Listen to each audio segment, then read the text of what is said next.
Introducing first, representing the United Kingdom, at a total combined weight of 345 pounds, the team of Jody, Fleisch, and Jonny Storm.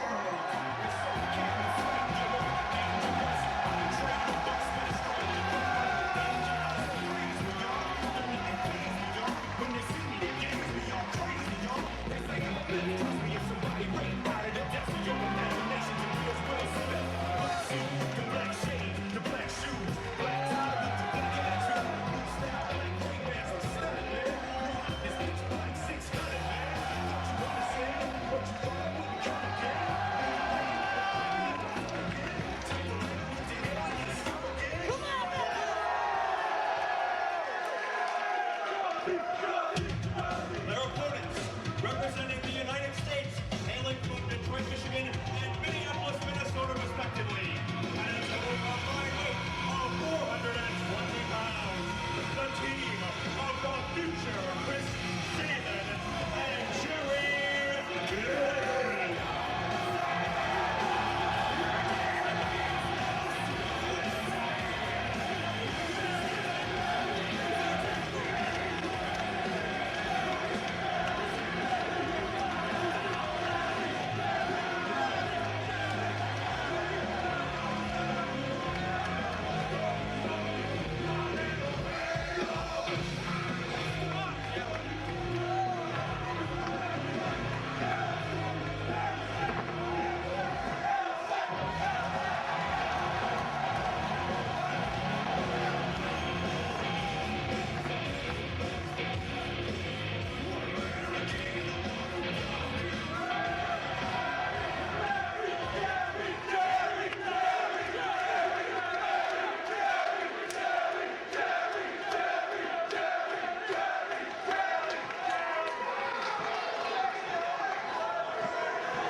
Very first matchup officially in 1PW has begun. Joe Dombrowski along with Anthony Kingdom James bringing you a great start. We got a red hot crowd of over 1,500 in the Doncaster Dome to check out international warfare. The UK's own Jonny Storm and Jody Fleisch against Team USA, so to speak, Jerry Lynn and Chris Sabin. This is incredible, and what a fantastic way to start here tonight. Jerry Lynn and Jonny Storm in the ring. These guys, they have kind of a rivalry. I don't know if a lot of people on this side of the pond will know about it, but they have a rivalry that goes back to the now defunct XVII promotion, where I was lucky enough to be at ringside fulfilling the job that you're doing tonight, Joe, as ring announcer, when these two met in the XVII European title tournament. One of the most fantastic, honest to God, fantastic wrestling matches I have ever witnessed live and in person. It is fantastic, incredible. And their paths crossing once again here in 1PW as Lynn gets the lever, jumping over on Storm, kicks him down with a quick arm drag, quick lateral press attempt.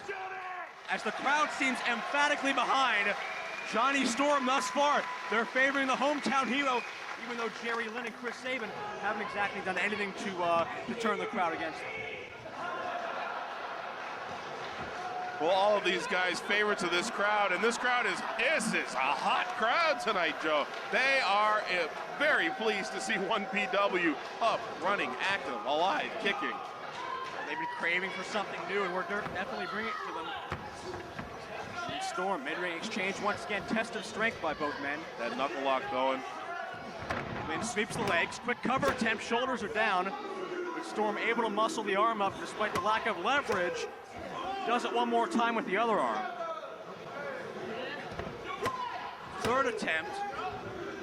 Storm bridges up, great balance, springs off the top rope, but Jerry Lynn right back down on top, and Storm still in the same predicament. perfect balance from Jonny Storm, and that's one of the things, if you're scouting Jonny Storm, that's one of the things you're going to know about him. Perfect balance. This guy, you can throw him at the ropes, he'll land on the top rope on his feet. He can run and jump. Yeah, I mean, springboards. Oh, wait a minute, look at this. Both these guys caught. Little leg lock variation upside down, hitting each other. Near fall on a quick arm jack takedown by Storm. Lynn returns the favor. We talked about the competitive aspects between these two men, and that's exactly what we're seeing. Little, what was that, some kind of Thai fighting crab thing that they had? There's stuff. Neither man gains much of an advantage, but it looks like we're going to see the exchange. There we go. Sabin tagged in the ring, and the fans seem to want Jody Fleisch in as well. Well, they're getting what they want. Sabin and Fleisch looking to hook it up for the first time in this match. Another exchange this crowd is red hot to see here in Doncaster. Sabin controlling the left arm. See, I'm sorry, but Joe, I'm going to give the advantage here. I know the crowd loves Jody Fleisch. They love their hometown, you know, they're countrymen. But Chris Sabin, he's got something that Fleisch doesn't have, and that's the willingness to go a little outside the rules if he thinks it's going to help him win. Action quickens now. Sabin underneath, up and over Fleisch. Great balance. Standing Hurricane Rana takes Fleisch over. Chris Sabin, lightning fast, hits that move out of nowhere. Fleisch tried to block it. All he got was a little extra whiplash for his efforts. Counters the Irish whip, however, shoots Sabin and instead ducked the head too early.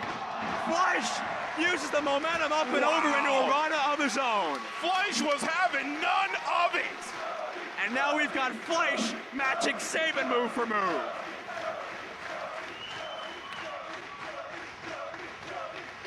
Fantastic exchange thus far. Charging each other once again. Fleisch flips off the top. Speaking of balance. Another hard arm drag. Sabin reeling. Hard knife edge chop in the corner. Shoots him up and over. Sabin. Another hard arm drag. Deep arm drag. Cinching it in. Controlling that arm. Keeping Jody Fleisch on the mat now. Slowly bringing him back up. This has been a battle of quickness and leverage thus far, and both men have been showing both signs of that quite well. Double arm wrench into a double side rush and leg sweep. Lynn's got a cover. Count of two. Great teamwork from Sabin and Lynn. I don't know if I expected this level of teamwork out of the two TNA superstars, but they obviously spent some time talking this out.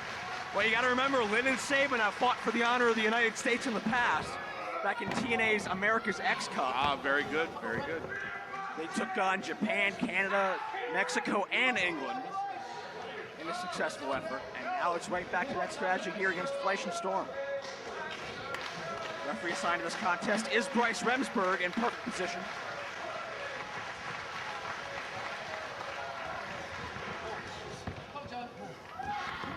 Up to the vertical base. Oh, Fleisch taking the opportunity there to, whoa! Counter move and counter move, center of the ring. And with leapfrog, quick for a cross body. Right into the breadbasket. Fleisch was thinking one move ahead of Jerry Lynn. Well, you saw Fleisch when he was down, taking the time to think out what was next. Plan out a few moves ahead, know what's coming, and you can outsmart your opponent. Slowing down the pace, has that arm bar. Exchange made back to Storm. Gonna take a chance. Buries the axe handle right into that left arm of Jerry Lynn. And very smart. Oh my goodness. Vicious chop, but Lynn returns the favor. Again, the competitiveness of Storm and Lynn shining through. Impossible to pick a favorite right now. Look out, rewind Hurricane Rana by Jonny. Storm takes him down. He hit the super rewind, fantastic maneuver. Tilt-a-whirl backbreaker by Lynn. Cuts off all the momentum and almost got three. Lynn's been put through the super rewind before. He knew it was coming. He had a counter. He had something. He had that next move planned out. But I was about to say, a very smart move when Johnny Storm came into the ring. Get that double axe handle going onto Jerry Lynn, a man who just had a year off from the professional wrestling business due to a shoulder injury. Test out how safe that shoulder is. Excellent point. Tag was made between Fleisch and Storm. I don't know if Lynn noticed it. Certainly does now. Storm up, Japanese-style arm drag from the top. A lot of leeway from referee Bryce Remsburg here, as Fleisch should be the legal man in the ring. More double teaming, 4 feet right into the temples of Jerry Lynn. They touched on a great point about that shoulder injury. Wait, this might be all. No, Lynn kicks out. Maybe I'm wrong. Who's the legal man in the ring, Joe? I think Bryce Remsburg may have lost control here. Well, if they're getting away with something, more power to them. Well, you got 1 in and 1 out. That's all that really matters right now. A wise man once said, win if you can, lose if you must. But Joe, always cheat. Yeah. Be that as it may. Storm working on the arms, now working on the neck as well. Full Nelson key lock. Storm going from move to move, keeping Lynn guessing.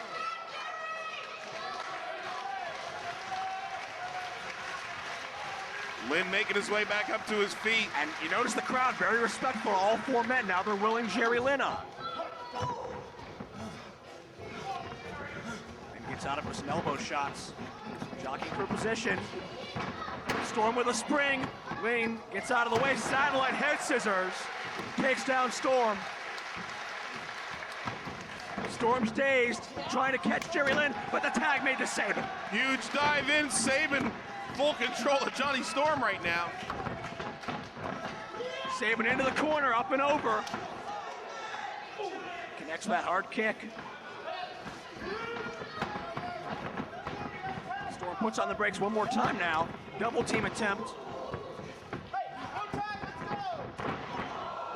Fleisch misses the charge, nails Storm. Sabin with a quick roll up. And he gets vaulted right into Storm with the momentum of Fleisch. Oh! Wow, not quite the kind of partnership that I think Storm and Fleisch were looking for there. Fleisch and Storm need to regroup. The battle plan is falling apart as Jerry Lynn, surprisingly back in already, baseball slide. And Storm lucky for that guardrail. He would have ended up in the 2nd or 3rd row. Look at Fleisch, watch Fleisch. Hurricane Rana, Lynn catches him. He's got him. Where's he gonna go with him? Oh! Ribs first into the post. Swinging him like a golf club. Fleisch had nowhere to go there. He was at Jerry Lynn's mercy. Nowhere to go but the hospital. And his ribs may be cracked after that. And just like that, it's Jerry Lynn in control, with Fleisch with a pain body part. Lynn makes his way back into the ring just long enough to tag Sabin.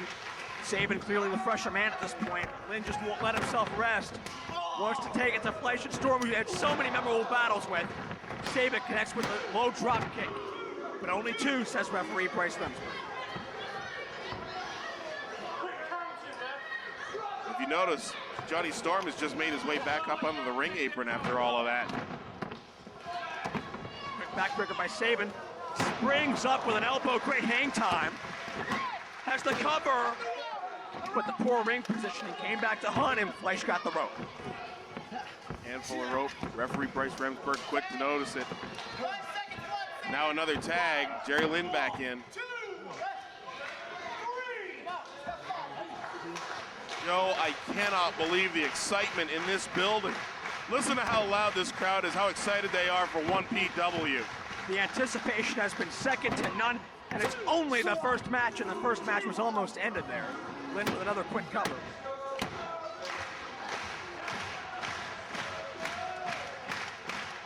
Crowd trying to fire up Jody Fleisch. Hard forearm shot centering by Jerry Lynn. And right where he wants it, not let him get to the corner. Jawbreaker by Fleisch. Desperation maneuver. Now Fleisch needs a tag. Lynn once again in need of a tag. Storm is in. Lynn couldn't stop him in time. Shoots him in with a high back elbow.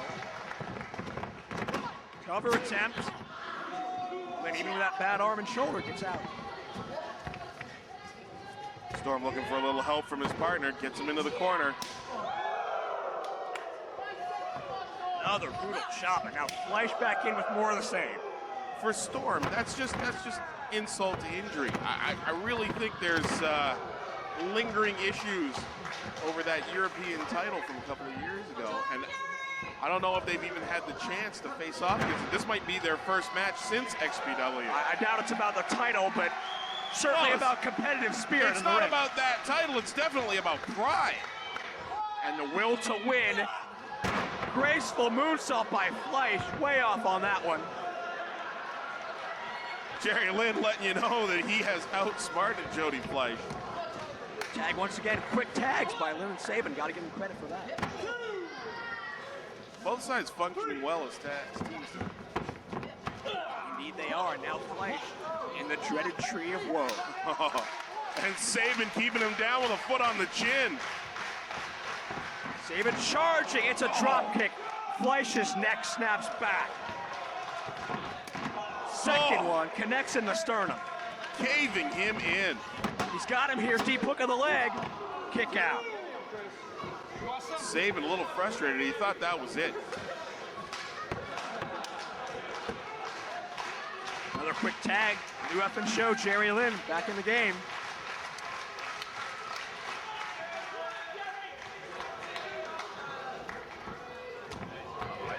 And he's going for it. Cradle pile driver time. Fleisch has it scouted. Counter the kick, double clothesline. Wow. Huge bell ringer for both men.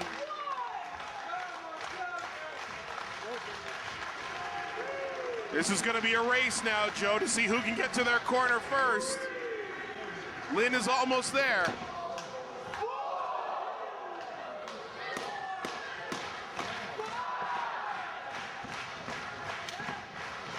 Jerry tags in Sabin. Fleisch with a tag to Storm. Jumping into Gurry kick. Shades of Sabin by Storm. And he knocks Lynn down with it as well.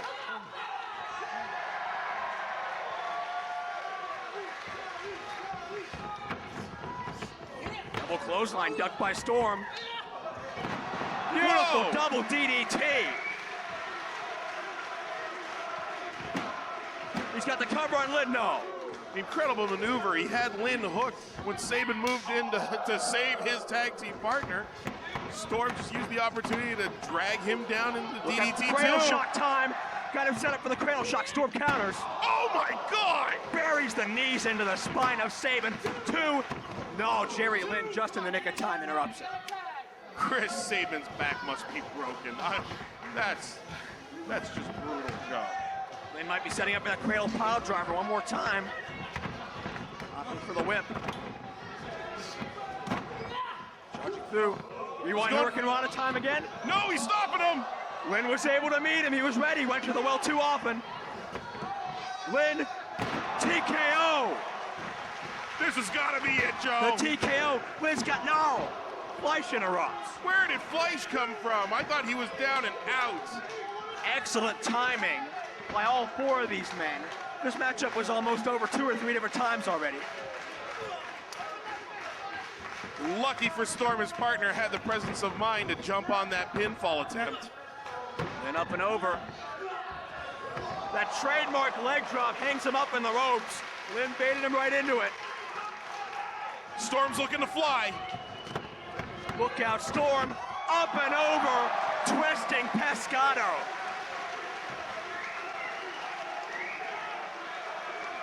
Insane. Complete lack of regard for his own well-being. And Sabin's going. Sabin fakes him out. Storm is ready to duck.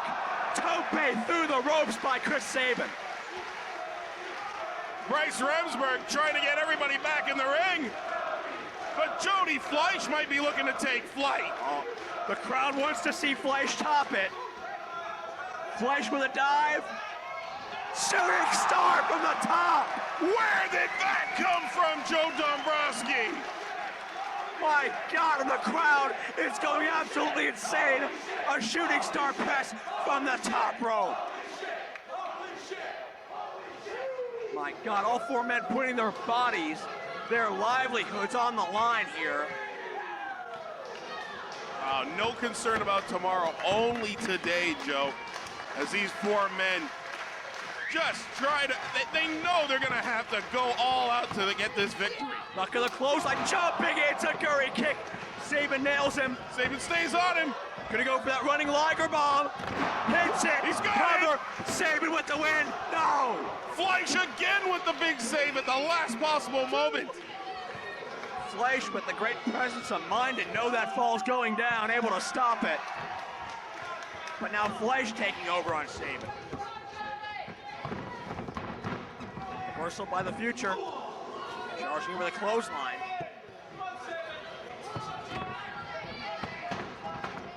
Fleisch shoots him in. Sabin elevates him up and over. Series of hard kicks right to the temple, dazing Sabin. Spraying it into a DDT, my God! Out of nowhere, that was fantastic! This has got to be it! No way, and Jerry Lynn makes the save. We may be here all night.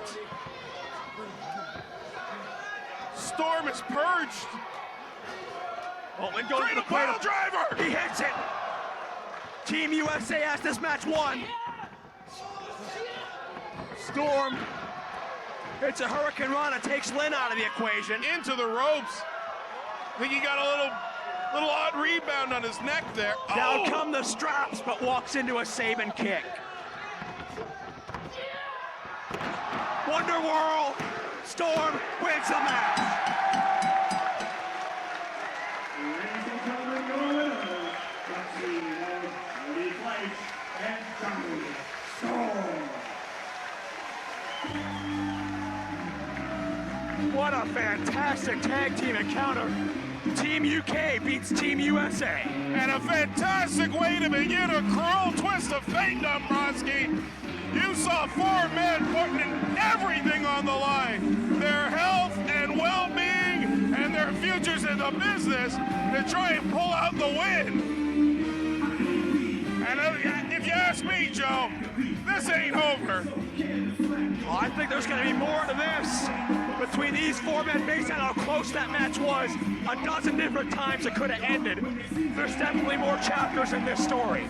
Well, I'll tell you what, just for entertainment value alone, how could you not want to see this again?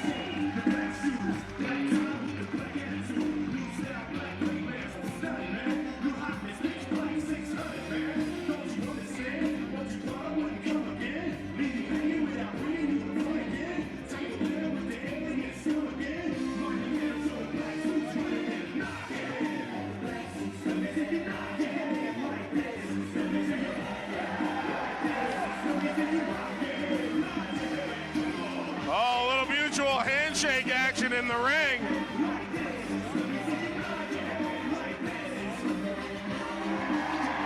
All four men showing gratitude for each other and everything they just went through.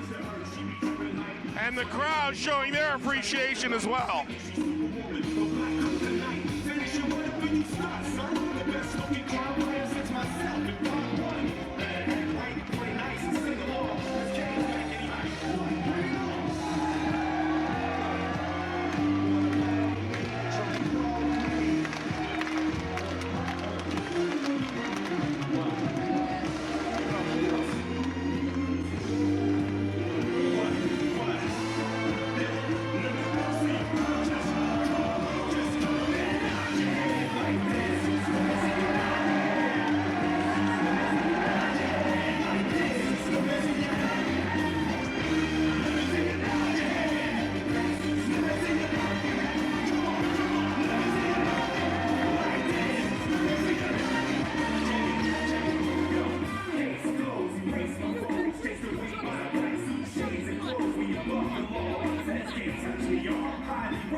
next contest is scheduled for one fall. Making his way towards the ring from North, accompanied by his bodyguard, MTX, allegedly hailing from Northampton, Italy. He hails from Nashville, Italy, weighing in at 245 pounds. Tracy, Smothers. Hailing from Philadelphia, Pennsylvania, he weighs in at 290 pounds. The Blue.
This match is underway, a matchup marred in a lot of personal animosity.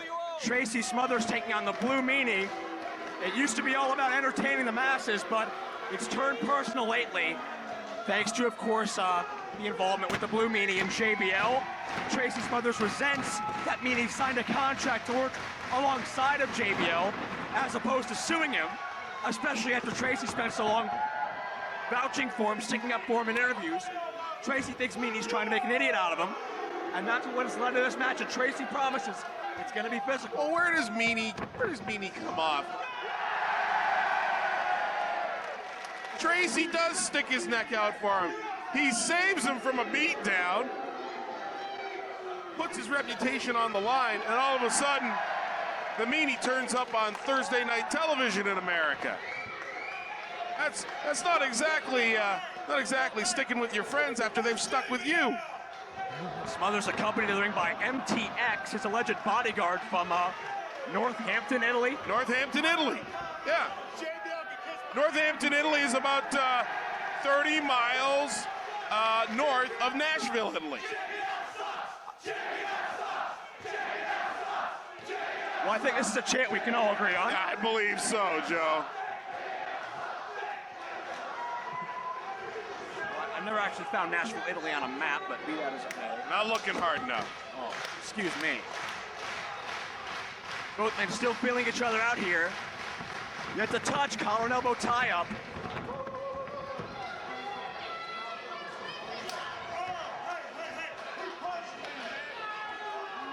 The wily veteran Smart thinking on the part of Tracy Smothers. Look, Blue Meanie getting admonished by referee Bruce Gray. Little less latitude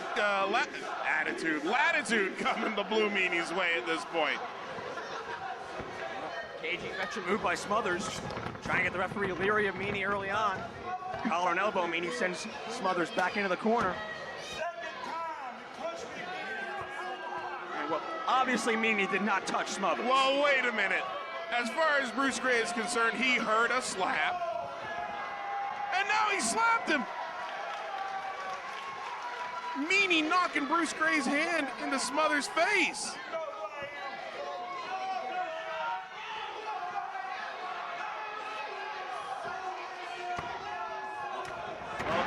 That was not a smart move by Smothers to cross the referee's path. And Meanie with a slam. Where does Bruce Gray, I've said this already tonight, where does Bruce Gray get off touching a wrestler? Referees shouldn't be touching wrestlers. Wrestlers shouldn't be touching referees. Smothers instigated the whole exchange. And Bruce Gray with a drop toe hold? What in the world? What?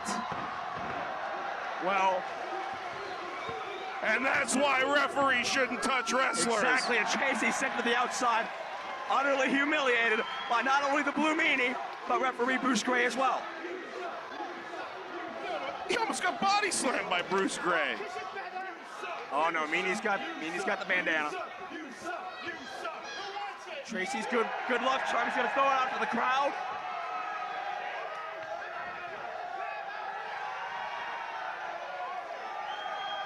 Blue Meanie is a thief, stealing Tracy Smothers' property. And blowing his nose with it and wiping himself with it, and no, dropping an elbow on it. And it didn't go far.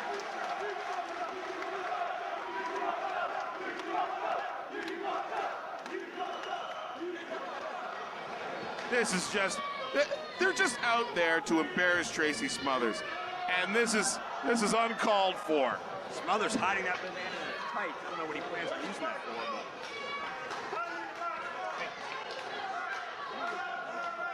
Tracy Smothers calling for the microphone. A few words of wisdom now as Joe Dombrowski delivers the mic. You bunch of Doncaster donkeys, shut up! The friendly words of Tracy Smothers. If I hear the words, Tracy sucks, one more time, I will commit ultra mega mass homicide in Doncaster. He did it!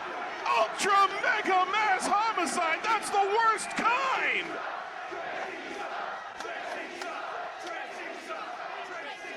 And if I hear the letters BWO one more time, everybody dies. Everybody dies is even worse than ultra mass mega homicide.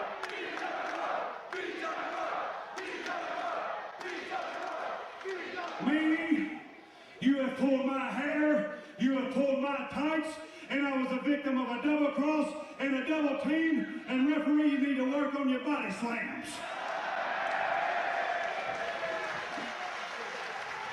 The way we handle things in Northampton, Italy, and Nashville, Italy is this. It ain't always with fists, it's a mental thing. Meanie, I hope you got your dance shoes on in England, because I'm challenging you right here, right now in Doncaster, as a twist of fate to a dance-off. Do you accept? Hit the music, maestro. Take notes.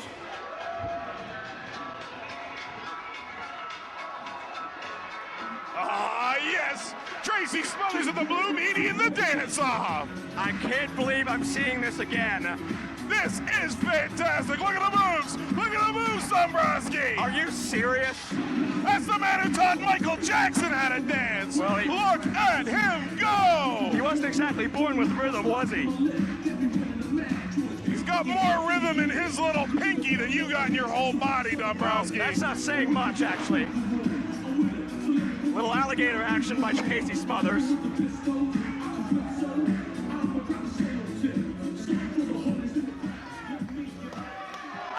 I don't think that's going to be tough for Meanie to beat.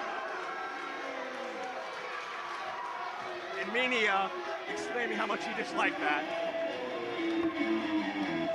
And here we see the blue guy, the blue Meanie. Trying to get the crowd into it. Dombrowski, I hate this dance. Hey, the fans love it. I mean, come on. Certainly. What is that supposed to be? Well, what was Smothers supposed to be? That has rhythm at least. It's on tune. Oh, Smothers from behind.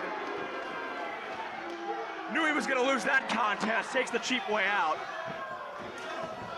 And now it's Tracy. Found his opening, found his cheap shot, and now he's going right to work on the blue Meanie. What an underhanded move.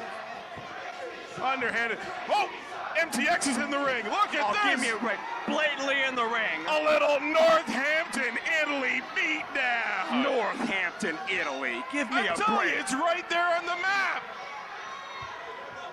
It's right near Nashville, Italy. I'm sure it is. 30 miles. It's just 30 miles. Right from next Nashville, to parts Italy. unknown, right? Parts unknown. That's in Ontario. And Smothers with that bandana he stuffed down his tights earlier, blatantly choking the Meanie out. I don't think he was choking him. I think he was helping him wipe drool off his beard. Oh, he was not. He is trying to clear the blue ink, the blue dye out of his beard. Oh, you're grasping for straws now. Tracy Smothers has already been made to look like a fool once, thanks to the blue Meanie. Twice if you count that dance off. He's not going to let it happen again, and he's going through all costs to make sure of it. Back elbow by Meanie. Bulldog headlock takedown. Meanie covers. Meanie's got no. MTX makes a save. Huge corner splash, almost 300 pounds. Sends Tracy down. Oh, he's setting up for it. Drops that knee pad.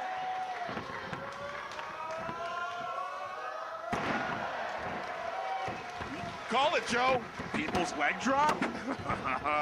Kick out. Meanie saw MTX. MTX is down. Big blue fist in the face. Second splash by the blue guy. He dumps him. It's the Meanie salt. Oh, look at the Meanie. He's gonna fly. The least aerodynamic man in professional wrestling. 300 pounds. No water in the pool. MTX distracting the referee. What? Oh no. What's he got on his fist, Joe? Smothers has a chain. I'll tell you what he's got on his fist. Victory! Oh, victory. He just hit Meanie square in the head with a metal chain, and he stole the win.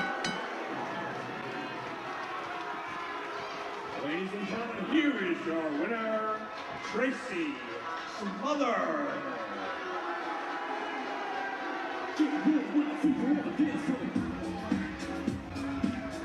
Ah, yes, Dombrowski, the sweet smell of victory. Tracy Smothers, the native of Nashville, Italy, making his way back victorious. Smothers. And MTX from Northampton, Italy, letting the crowd know.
216 pounds, the team of Stevie, Lynn, Shabazz, and Spud.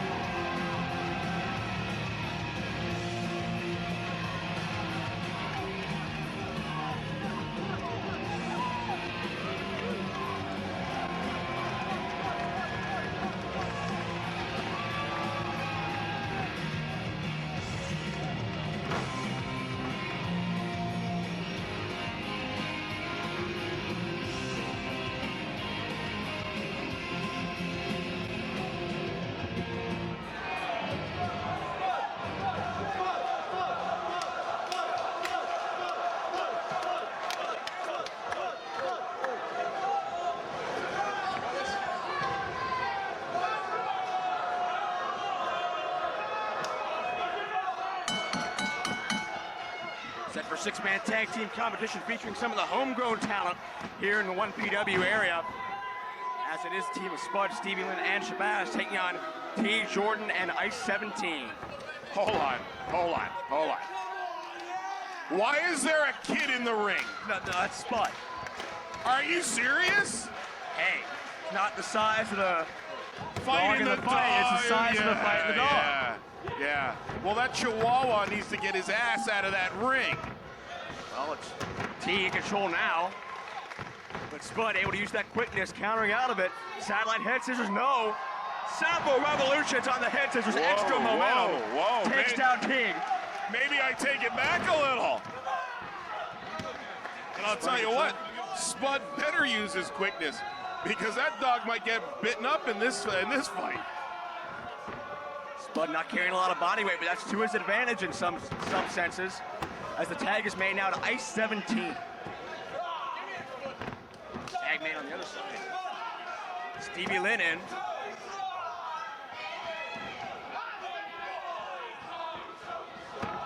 Stevie Lynn, the 2.5-year pro, 6 feet 1 inches tall, based out of Middlesbrough, United Kingdom.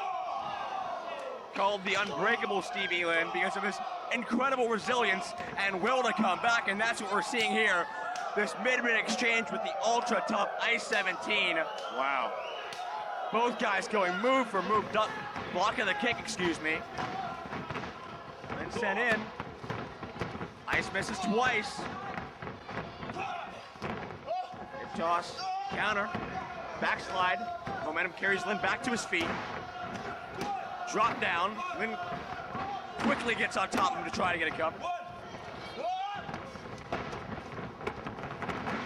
Both guys, same idea in mind, ending with a standoff. XVII, 225 pounds, 2-year pro, native of Canada Kingdom, Calgary, Alberta to be exact. Calgary, Alberta, Canada. Suddenly, I'm a big XVII fan.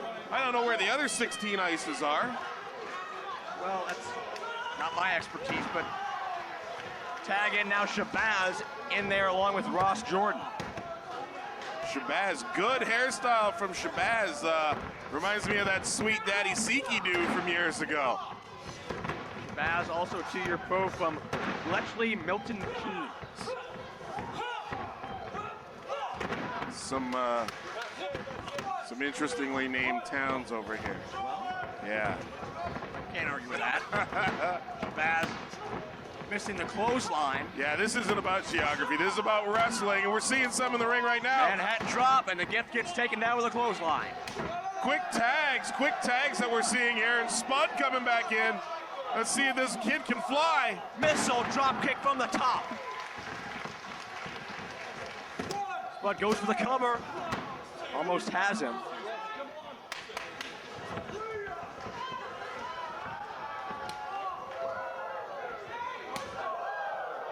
Pair of chops by Spud off the right now. Jordan reverses it in a cheap shot. Big knee in the back. Spin kick takes down Spud, and it seems the crowd has really adopted the underdog Spud to have him on their side. They can adopt him all they want. He's gonna need a home soon. He's gonna need somebody to care for him. Well, Jordan rolls over the senton, standing moonsault. Has the cover, 2 and a kick out. That was a blatant pull of hair by Ross Jordan. Maybe that's not illegal over here. Well, I somehow doubt that. Well, the team of Jordan, XVII, and XVII with a series of hard strikes. Hard knee. Michinoku driver. The way the Spud dropped right on his head, kicked out by the Spudster. Sorry, I was saying there, the team of Jordan, XVII, and James Tighe, they are taking advantage of Spud. His size, that lack of body mass we mentioned, that's a lack of muscle, that's a lack of body weight to absorb punishment. You fire a shot into him and it's going to reverberate through his entire body. He's got quickness on his side, that's for sure. And he's got that aerial offense. Tornado DDT countered. Oh my God! Wheelbarrow suplex. James Tighe putting a hurtin' on Spud. Dropped on the back of his head. That's a cheap shot. Oh, Shabazz not clear off the apron. Smart move by Tighe. Gets the referee distracted in the opposite corner. Triple team time. Spud sent for the ride. Oh, come on. This is awful. Sit out powerbomb with two guys helping him on the leverage. That's going to be, no. Hey. Spud kicks out. Wow, I don't know where he worked up the intestinal fortitude to kick out, but Spud, for his own personal safety, might not want to kick out next time. Gotta give credit to Spud. There's so much fight in him, so much determination. Doesn't want to let the fans down, doesn't want to let himself down. Truly an inspirational story based on the obstacles he's overcome thanks to his lack of size. Pile driver attempt now. Spud tries to turn himself into dead weight. Tighe muscles him over. Spud lands on his feet. Facebuster and the Enziguri and the neck breaker. Beautiful three-move combo by Spud. Takes down the opposition, takes down Tighe, and now he's gonna go for the tag. Shabazz and Stevie Lynn both desperately wanting in that matchup. I see Spud coughing in the ring. He might be spitting up some blood. He took a beating, and he desperately now needs to make a tag. Spud inching his way to his corner. Can he make it? Pulling himself using the middle rope. Ross Jordan tagged, as is Shabazz, same time. Shabazz knocking all three men down hard clotheslines. Jumping sidekick. Second one now for XVII. Hard slam to Jordan. Another hard slam to XVII. Shabazz, a house of fire out here. Pump handle. Just straight drops him. Sensed XVII was coming, but didn't have enough time to plan for it. And a clothesline takes both men to the outside. Stevie Lynn back in the ring. Lynn not gonna let the momentum get lost for his team. Lynn center of the ropes, puts on the brakes. Jordan elevated on top of Shabazz. On top of both men out there. Well, the runway is clear and Stevie Lynn is looking to fly. Look out, halo over the top. Two men left in the ring, Spud and James Tighe. We know Spud can fly. Here he comes, no. Tighe cuts him off. Knee to the abdomen, you would like that. That was fantastic. Off the ropes now. Spud trying to reverse it. Doesn't have enough weight for it. Tighe over the top. Twisting Pescado. The whole heap goes down again. Tighe decides not to give Spud a chance to clobber him on the rebound. He starts to fly, and now Spud. Oh, little Spud. No telling what this guy can do. Full of fire. My God. Like candlepin bowling, Spud just takes out all five men on the floor. Mid-air turn, collides with all five men. Spud gets the last word of that dive fest. And can you believe the ovation for Spud? I'm scared. Is referee Napoleon Dynamite there going to take a dive outside the ring now? Oh, I hope not. Vote for Pedro. Ben finally starting to get back into the ring. That's Ross Jordan, horizontal. Spud's not done flying. Back on top, frog splash. Oh, yeah, he's done flying now. Jordan moving out of the way. Spud hurt himself on that. Twisting, inverted DDT by Ross Jordan. Stevie Lynn in to break it up. Oh my God. Lynn takes him up. Almost a burning hammer. And another near fall situation. Oh! Look out. Chimera suplex. Yes, the dent on the back of Stevie Lynn's head. That's incredible. Shabazz interrupts the fall, grabs the arm.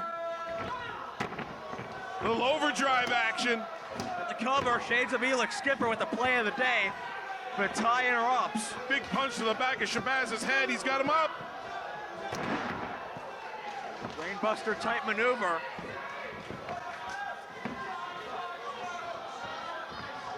It's really breaking down. The referee has lost all control of this match, Joe Dombrowski. Referee not even trying to keep control anymore. All 6 men are not in their corner, brawling on the outside, on the inside. Gonna go for that DDT one more time. Spud gets out of it, duck on the clothesline. My God, power on the DDT. DDT cover, it got her. Ladies and gentlemen, there's this contest. The team of Stevie Lynn, Shabazz, and Spud. Where the hell did that come from? Out of nowhere! And the man you doubted as being able to come out in any form in this matchup scores the winning pinfall. What a win for Spud, along with Stevie Lynn and Shabazz. No! Wait! Sterling James Keenan! And the Monster Abyss! Look who Sterling's with! Sterling Abyss, wait, look at Shabazz! MK Ultra! MK Ultra to Shabazz! What the hell is this? What are Sterling Abyss doing? Black hole slam! Stevie Lynn gets taken out with a black hole. And Spud's left all alone. Spud's left alone! You wanted to see how tough he was, Joe Dombrowski. You're about to find out! Oh no! Live to fight another day, Spud! Check your pride in at the door! I want his shoes! Because Spud is a dead man! Spud's not running! Abyss is 6'8", 350 pounds! Cross-body, Abyss doesn't move! Oh no! Oh, Spud! Oh, it was nice knowing you, buddy! No. It No. was nice knowing you! Shock treatment! Torture rack drop! Drills him! Ladies and gentlemen, Spud is dead! And look at Sterling applauding Abyss! Hey. We need some damn control out here. Is this what Sterling was talking about? The monstrous surprise! They were gonna go after the referee! Is Sterling aligned with Abyss? Sterling said he had a monstrous surprise. Well, what more monstrous than the monster himself? How has Sterling gotten Abyss under his control? Doncaster, England, tonight you will witness history. Tonight, in front of your very eyes in this ring, AJ Styles will meet the end of his career. I would like to introduce you crumpet-sucking inbreds to the end of AJ Styles' career.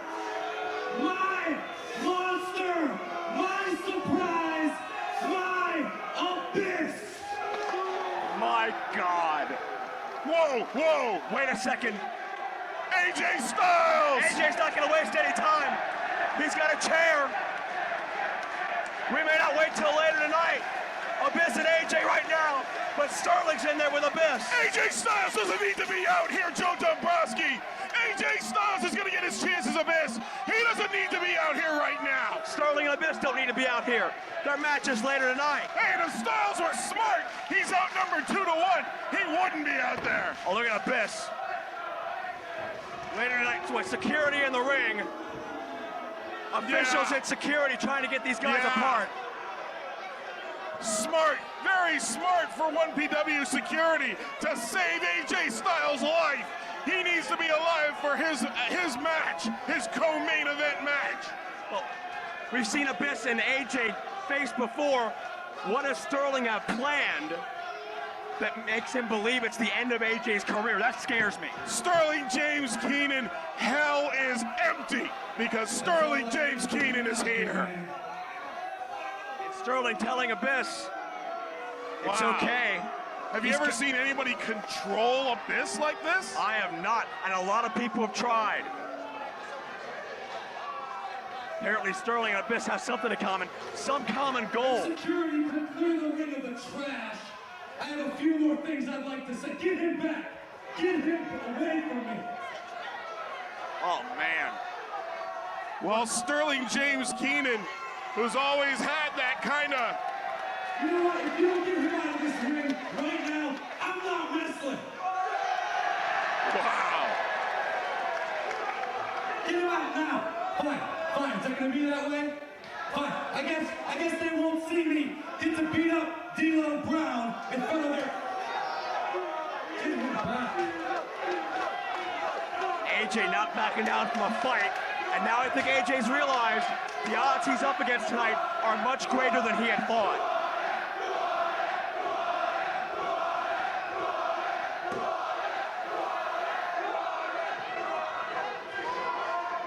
Put your finger back in your sandwich, fat boy. This brings me to my next order of business. D'Lo Brown. I understand D'Lo's somewhat of a star over here in this hellhole called the United Kingdom. But I assure you, he's not walking out of this country under his own power after stepping into the ring with Sterling freaking Keenan. D'Lo, get your ass out of here.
Now, kid, you come out here and you talk about how I'm not going to leave under my own power, how you're going to just knock the snot out of me. Well, all I know is this. There's a couple thousand people here in Doncaster, and they're asking one question. Who are you?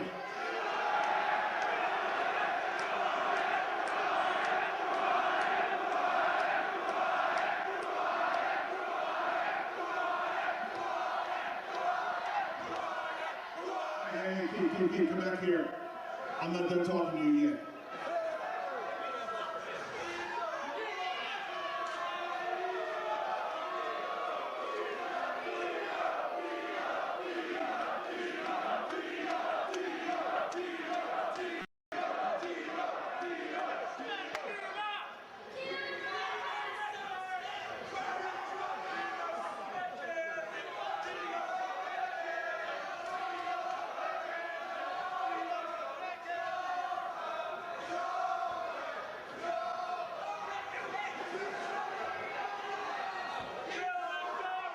Hey, kid, come here. Now, I might be mistaken. I really might be mistaken, but are you eyeballing me, son? Wait. I don't think you heard me. I said, are you eyeballing me, bitch? Uh-oh. This match is underway. Ring the bell. Let's start it. D'Lo sends Sterling quickly for the ride. Back body drop. Huge back body drop. And Sterling takes a powder early on. But so much we've seen. Sterling James Keenan apparently aligned with Abyss. And with Sterling's mind and Abyss's muscle, a very dangerous combination. D'Lo not gonna wait for Sterling to get back in the ring, taking the fight to him on the outside. D'Lo apparently has it in for Sterling James Keenan, a little upset about Keenan running his mouth. Uh-oh.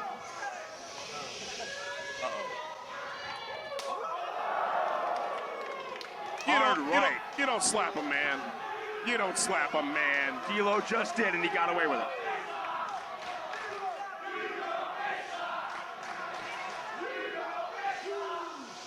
One more time. Damn, you got bitch slapped. Second time. Uncalled for, unnecessary, unrepentant D'Lo Brown. And D'Lo having fun with him now. I don't know if D'Lo's taking Sterling James Keenan very seriously right now, which may or may not be a mistake, but D'Lo Brown's certainly enjoying the advantage. Oh, it's a mistake, Joe Dombrowski. I promise you, it's a mistake for D'Lo Brown to not take Sterling James Keenan seriously. You want to look at Sterling James Keenan recently branching out, working for a Ring of Honor among other promotions. Certainly not a slouch. Certainly deserves to be here, much like everybody else. And there's a vicious knife edge chop. Where does D'Lo Brown get off? You know? Where does he get this from? What is your problem? He doesn't come in there trying to humiliate somebody the caliber of Sterling James Keenan.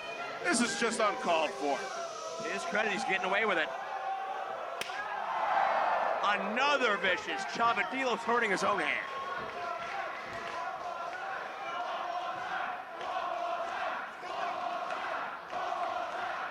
One more time, listen to these fans. Bloodthirsty animals.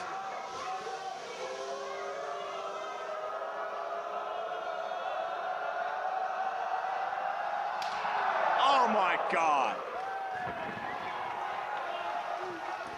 I am sickened by the people of Doncaster, England. The crowd loves it. D'Lo emphatically in advantage of Sterling James Keenan. D'Lo's having fun in there. Of course, Sterling mentioned before the matchup D'Lo Brown's media successes here in England with the celebrity wrestling TV show, among other ventures. And regardless of what you want to say about that, you can't deny that D'Lo is a grade A athlete on top of his game. Whoa. Nobody said that D'Lo Brown wasn't on top of his game, that he isn't one of the best in the business. I've always thought that D'Lo Brown is one of the best in the business. But Sterling takes out the leg. There we go. But where does he get off getting into this ring to try and humiliate Sterling James Keenan? You wrestle Sterling James Keenan. You don't try to get something over on him. You don't try and make yourself look cool against him. You wrestle him. Well, Sterling James Keenan has now got the opportunity to teach D'Lo Brown a lesson. Sterling waited for his opening and then just went right in on that leg. And that's now his focal point. The left leg of D'Lo Brown, and Sterling James Keenan is hammering away with those hard shots to the head.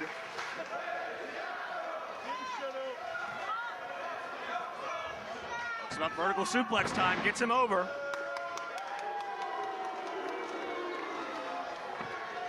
Yeah, listen to these people. You know, they can't give a man a little bit of applause. What do they have against Sterling James Keenan? What do you mean, what do they have against him?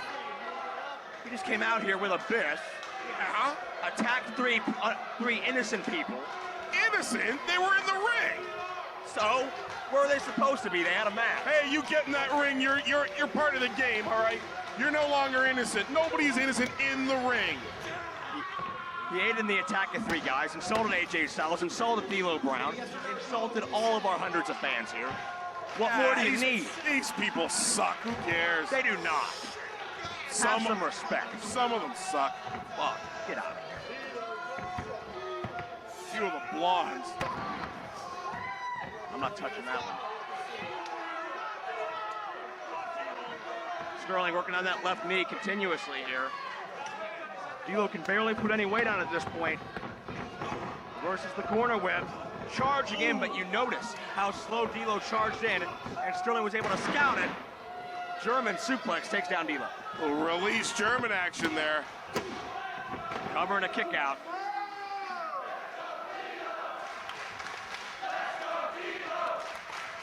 Well, the crowd is so obviously behind D'Lo Brown, so jaded. Well, nothing wrong with that based on what Sterling James Keenan has shown him thus far. D'Lo does a little dental work on Sterling of his own. Moonsault! Off the second rope, but Sterling gets out of the way. Nobody home. D'Lo landed wrong on that already injured left knee. Referee Bruce Gray checking on D'Lo. Can he continue? Cover almost had him there. The weaker that leg gets, the harder it is for D'Lo Brown to kick out. Sterling knows this. Also harder for D'Lo to fly, to hit a frog splash, or use any of his signature power moves. Charge again, missing a splash. Look out. Oh my God, huge backbreaker. Double knees to the spine. Deep hook on both legs. Tough for D'Lo to kick out, but still he escapes. That's intestinal fortitude on the part of the veteran D'Lo Brown. Despite the diminishing strength in that leg, he's still fighting, still persevering.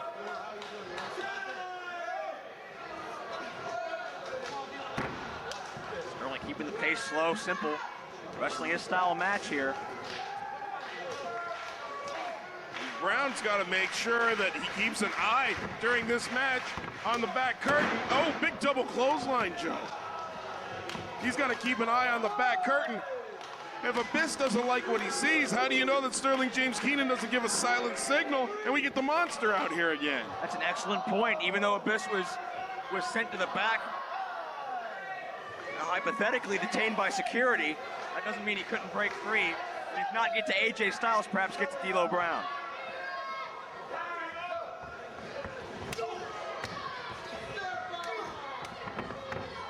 D'Lo hammering away.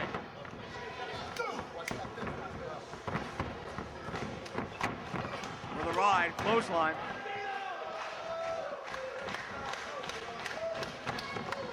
Whip in. Jumping side kick by D'Lo.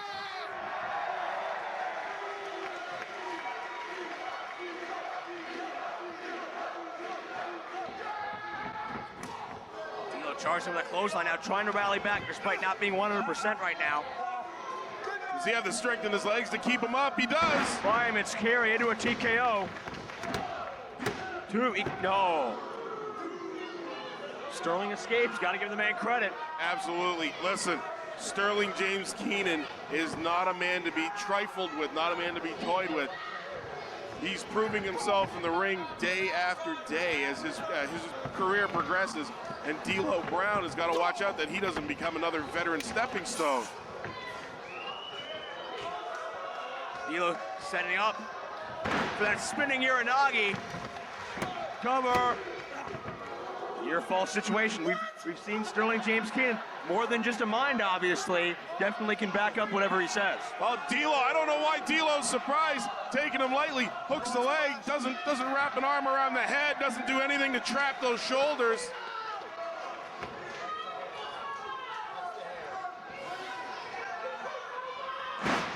Hard slam. D'Lo might be thinking of going frog splash here. Has him in position, but can that knee hold? Oh, he's definitely going up. D'Lo's signature maneuver, lo these many years, the frog splash.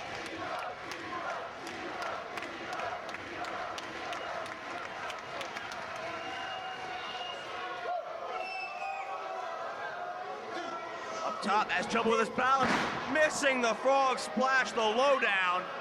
Sterling with the presence of mind, getting out of the way. Hard STO takedown. Cover, this is it, no! Near fall on D'Lo. 2 and so close from referee Bruce Gray. And this may be the point in the match where D'Lo Brown starts to regret the showboating that he may have been doing in the opening moments. He had an opportunity if he wound up big spine buster. Sterling may have him here, could be a mild upset. But another kick out by D'Lo. Well, Keenan's got to be thinking now, what is it going to take to put away D'Lo Brown? He's obviously in a prone position. Keenan obviously in control of the match, but what can he do?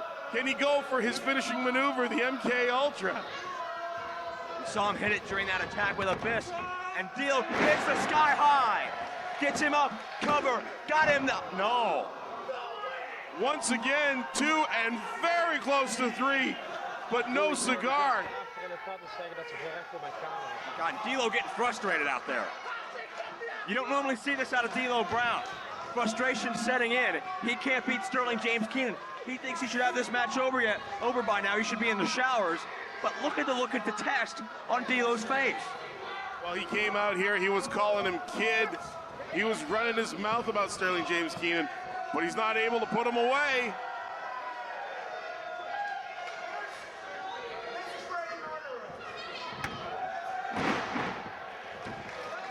Shades of Eddie Guerrero there.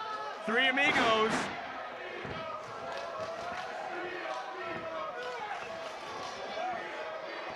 But look out, Sterling counters.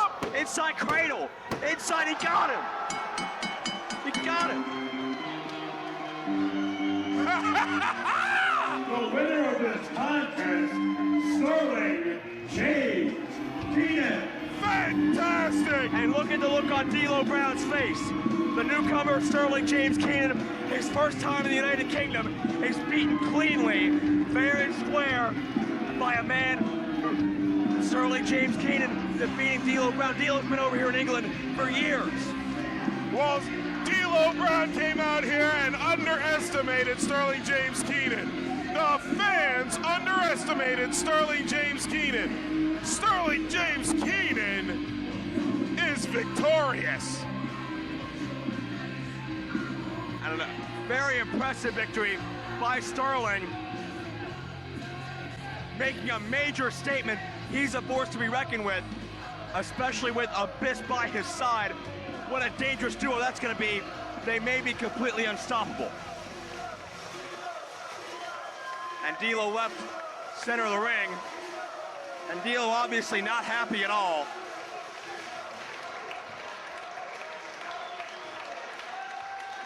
You can see the frustration setting in on his face. He got one up by a newcomer, one up by someone he probably feels he should have beaten. And D'Lo, I don't know if he's mad at himself, mad at the circumstances, mad at Sterling, but very visibly dejected. Hey, well, if I were D'Lo Brown, I'd be mad too, but I would definitely be mad at myself for underestimating the winner of this match, Sterling James Keenan.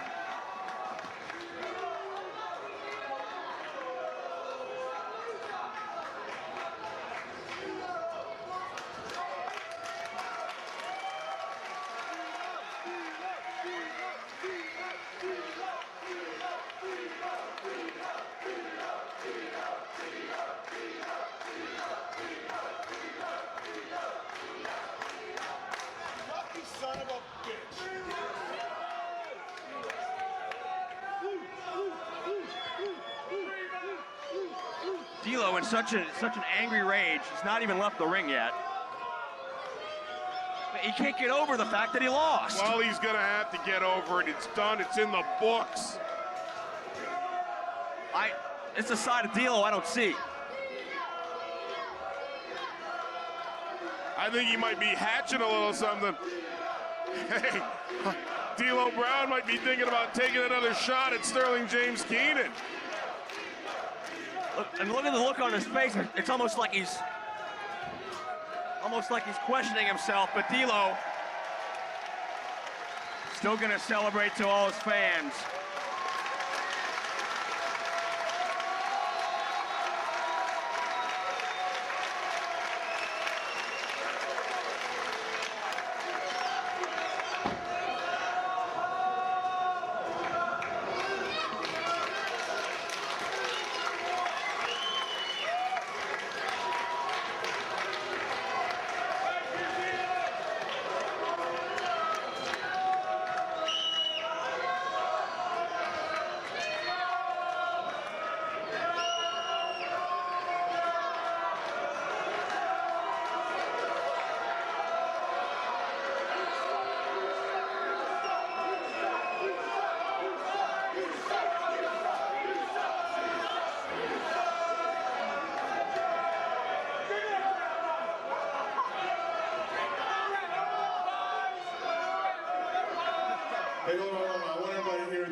You know what, tonight, you can call me a jobber. That's fine.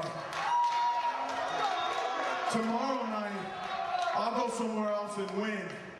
But for the rest of your fat ass life, that's all you'll ever be.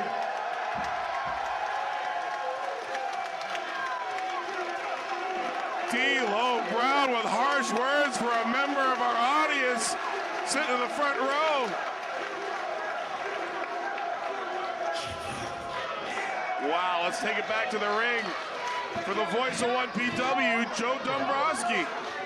Ladies and gentlemen, this next contest, scheduled for one fall, is for the AWA World Heavyweight Championship. Introducing first, the champion from Sea Isle City, New Jersey, weighing 237 pounds, gone king of the old school, and the current reigning and defending AWA Heavyweight Champion of the World, Steve Corino.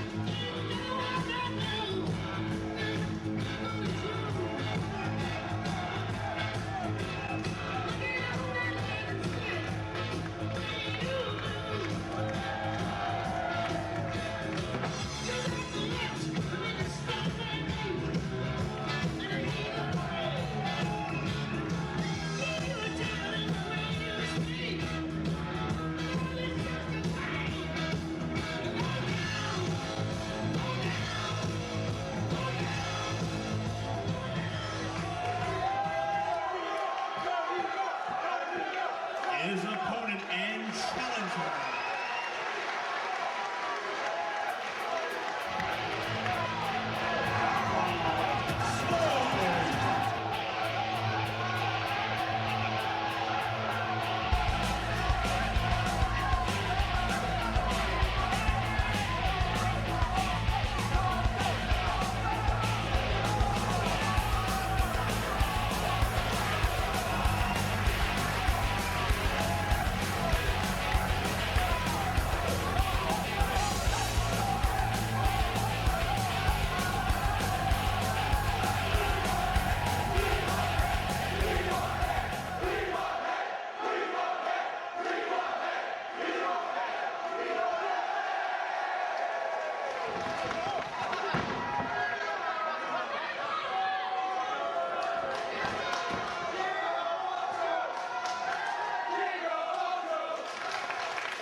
AWA World Heavyweight Championship about to be decided.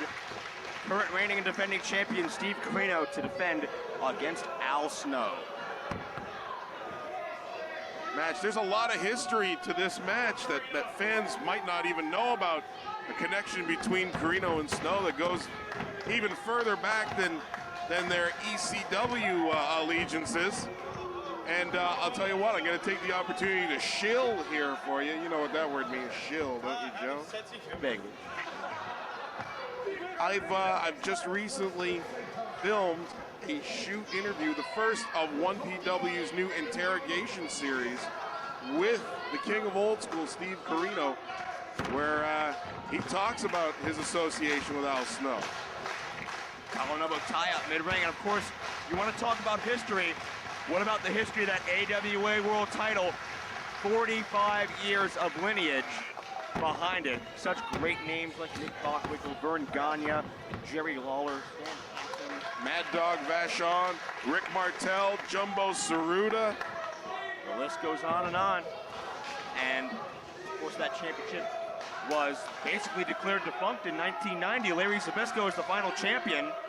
However, in 1996, the belt was resurrected amidst little fanfare. The promoter, Dale Gagne, apparently the next in a long-running succession of Gagnes, tried to restart the AWA title lineage, but didn't have that proper representative that could carry the in-ring aspect as well as the class of the old-school tradition that the AWA has always stood for throughout its entire run. Well, even when it was detrimental. That certainly has turned itself around in the year 2005. Takeo Omori and Steve Corino, excellent champions, excellent representatives of this renewed AWA.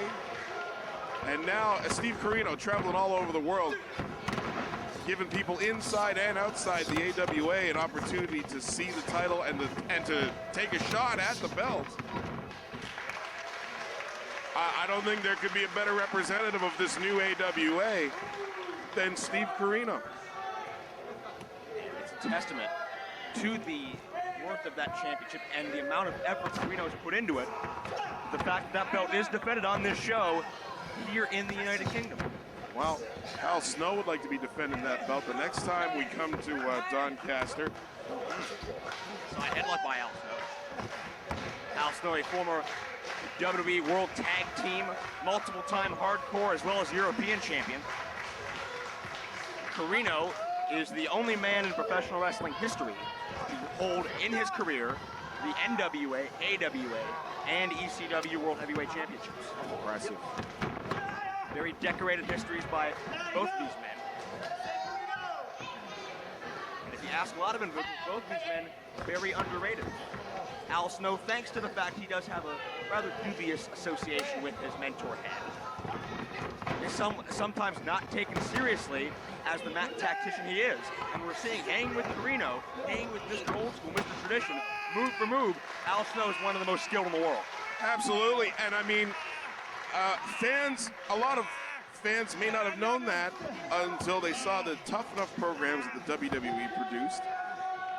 But I know going back to my days in wrestling Detroit in the mid to late 90s, Al Snow was a name to be known and respected for his in-ring prowess and for the level of ability that he brought to his students, running the Body Slammers gym out of Lima, Ohio.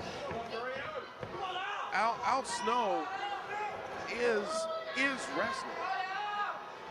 Just an incredible in-ring performer, and an incredible student of the game, and an incredible teacher of the game. No doubt about that. Steve Corino, you want to talk about teaching, the king of old school might be learning a lesson or two right now. Steve Corino is also a famed teacher as well. He's produced several young upstarts that have been looked at very favorably along the independent circuit in the United States as well as Japan. Corino kicks off in that single leg, went back up once again. And Corino taking off a little bit because Al Snow is matching him move for move in there as opposed to trying to start a brawl. Now, there we go. We've seen a weakness.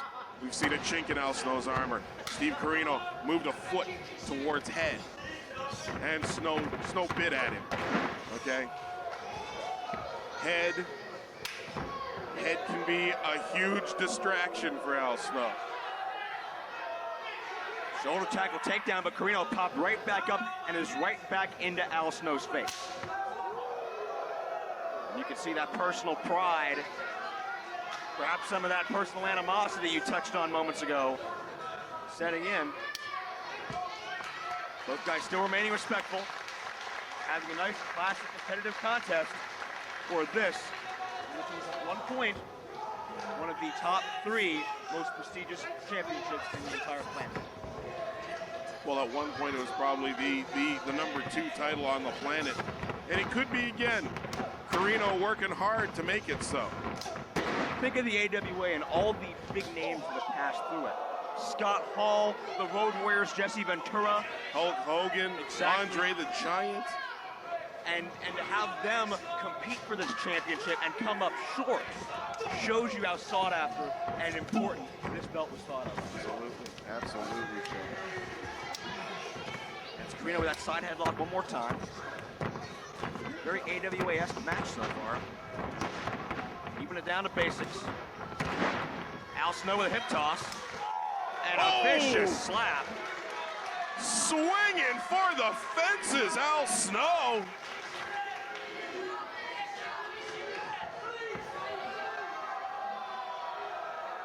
And Corino in the corner, sitting right in front of Head.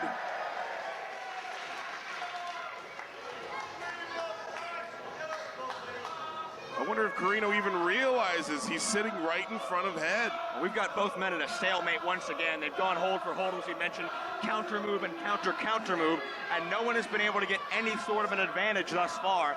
Both guys are sizing each other up, feeling each other out.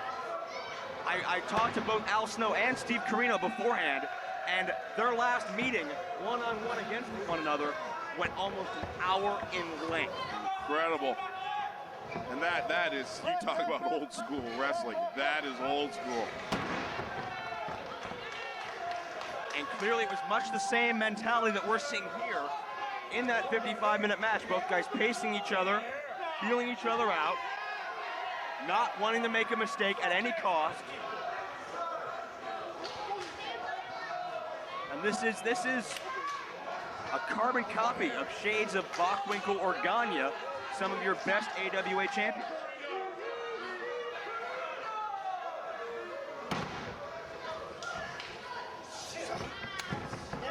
You know, with a wrist lock. Snow reverses it back around. Guy's trying to get some sort of momentum here. Trying to get somebody in a compromising position. Al drops down, fireman's carry to Corino.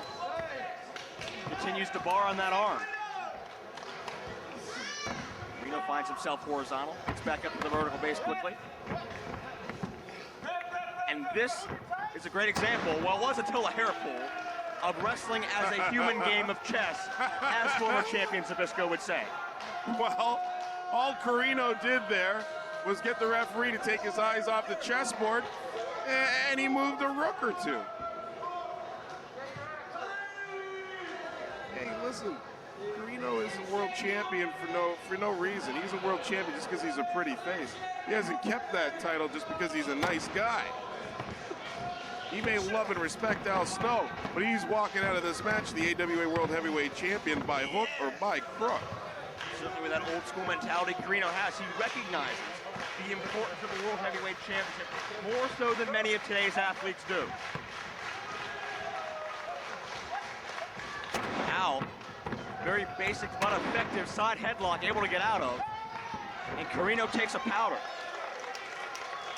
Well, wants to reassess his strategy. He doesn't want to let Al Snow get too much momentum in this match.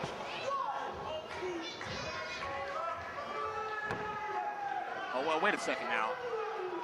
Al consulting Head for some advice. I don't know what they know about the AWA World title. And Bryce Remsburg able to catch Snow. Yeah, consulting Head. He was looking to use Head as a weapon, Joe. You don't know that for a fact. I know that for a fact. Bryce Remsburg made him put it down. That's just good officiating. You can't be too sure in there. Look, Al Snow gets his guidance from Head.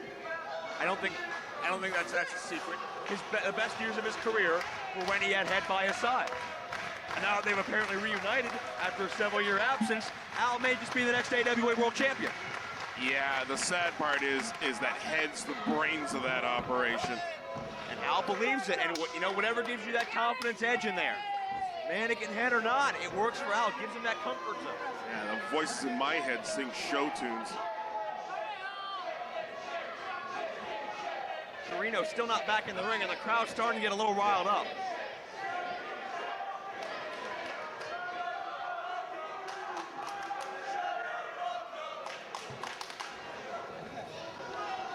Back in, collar and elbow one more time.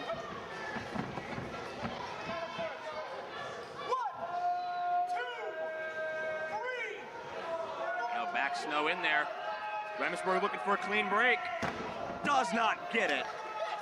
Corino with a sharp right. Straight to the side of the face of Al Snow. Second time. Listen to this crowd, Joe Dombrowski.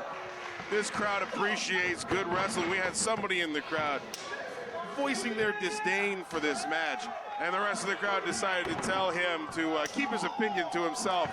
And I'll tell you what, already, I love the 1PW crowd. And it's Al Snow fighting back. And listen to that hard right. Well, I don't know if I love them, but they're okay. That sounds more like you. It's so ripped hard into that turnbuckle. Come to think of it, screw them. I hate these people. I'll stop that. Right hand, but Al returns the favor. Al's still got a lot of fight left in him.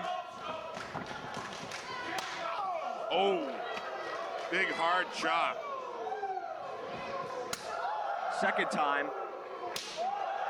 And Snow returns the favor. And Corino to the eyes. The king of old school with an old school cheap shot. Hey, it's not a cheap shot. It's a legitimate wrestling reversal. Oh, it is not. Hey, it worked, didn't it? And there's more infractions of the rules, and Corino is a half a second away from being disqualified. A half a second, but it didn't happen, Joe. And that's because Steve Corino's a ring general. Contest with a fantastic ending, but you got to give credit to both men, Corino and Al Snow, for a hard-fought match.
He knows where he is and he knows what's going on around him.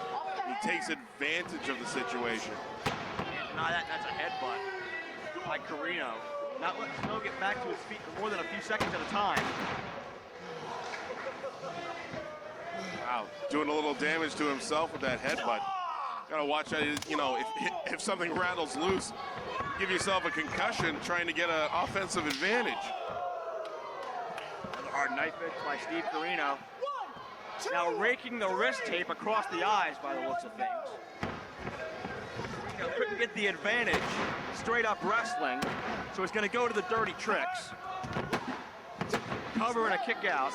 Dirty tricks, Joe. It's smart wrestling. Hey, you can't hit what you can't see. So if you take away Snow's sight, Corino's got a huge advantage. Al crawling towards head, whether it was for a weapon or for some advice, but Corino cut him off at the pass with that chin lock.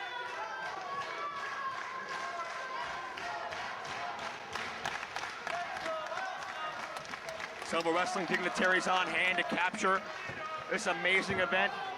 Photographers from the country over. Wow, Corino hops up on Snow's back into that piggyback position, making Snow now also carry his weight, forcing the air out of his lungs. Oh! And Snow drops down, all that weight on top of Corino. Corino dazed enough to break the hold. Now Corino's got to clear the cobwebs, and Al Snow got to get his breathing right again. Punishing counter by Al Snow, breaking things up, giving him a chance to get some separation. Right hand, Snow counters with one of his own, blocks it a second time, fires back. Third and a fourth, Al Snow continuing.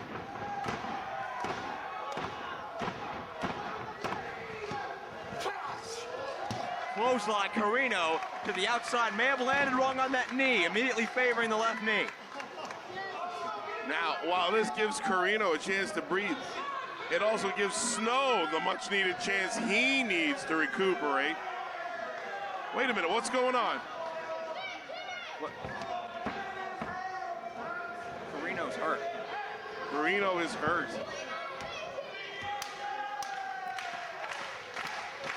We need somebody to help.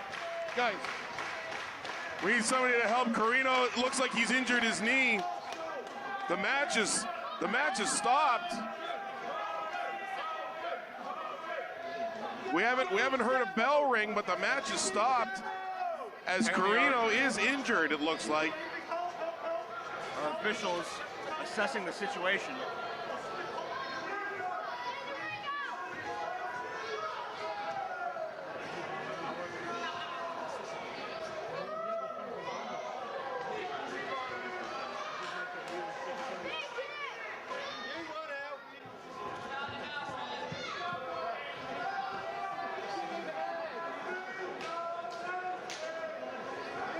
This is, fans, this is very...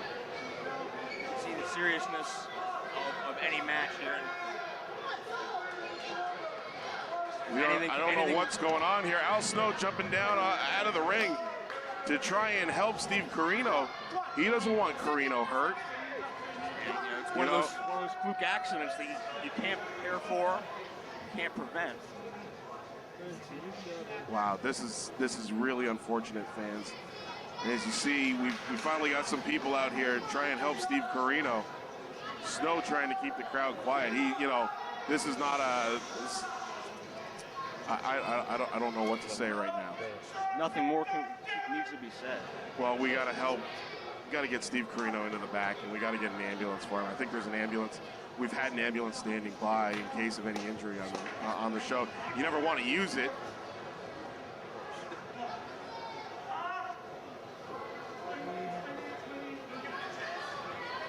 I can hear him. I can hear him saying, "It's my knee. It's my knee. It's my knee." He landed right on that ground. He immediately went for his left knee. I didn't. Okay. The barricade. Well, they're gonna have to take their time about this. I didn't see with the barricade exactly how he landed, but clearly something went awry. Wow. I think they're gonna try and help him up. They're gonna have to hold him. They're definitely not gonna want to let him put any weight on that leg.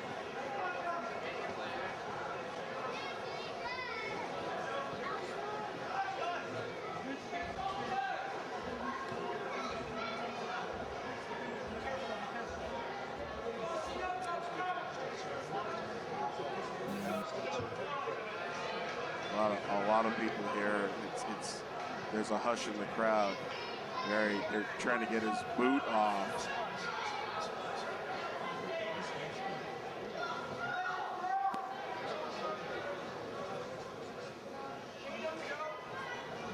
Trying to get his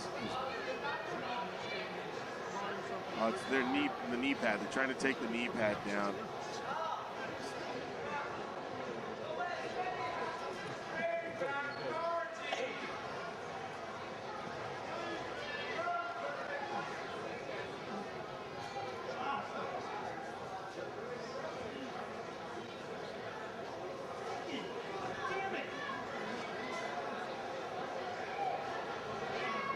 Got one PW officials inside as we attend to Steve Corino. Okay, I think they're going to help him up. I think they're going to try and.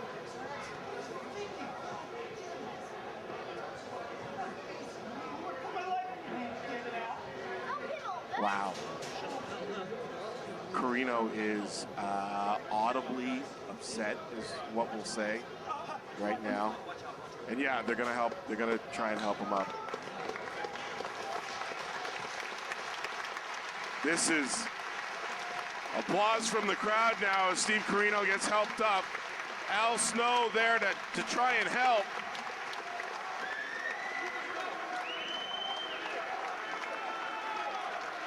And he can't, fans, you can see, he can't put any weight on it.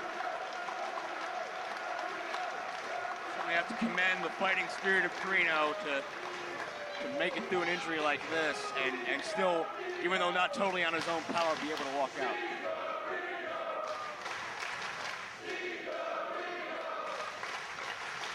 It's a testament to Corino's courage, really. And Snow trying to help him. Tracy Smothers out here now. Corino not wanting anything to do with Snow. Snow making his way back to the ring.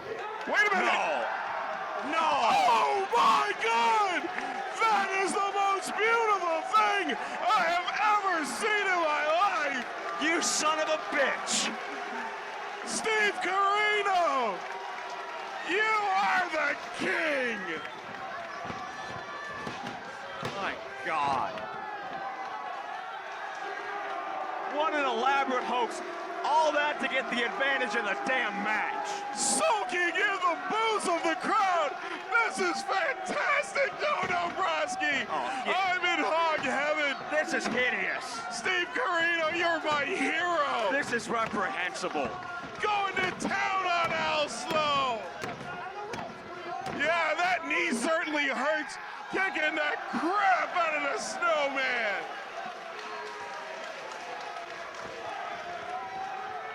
Jumping jacks Joe Dombrowski.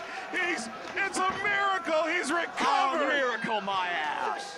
Lord Almighty, there's a miracle in the ring. Oh, stop it. And Tracy Smothers has made his way to ringside now. Tracy Smothers is, he's dancing. He's got the strut going. Where are you, Jackie Fargo? Steve Corino is doing the strut.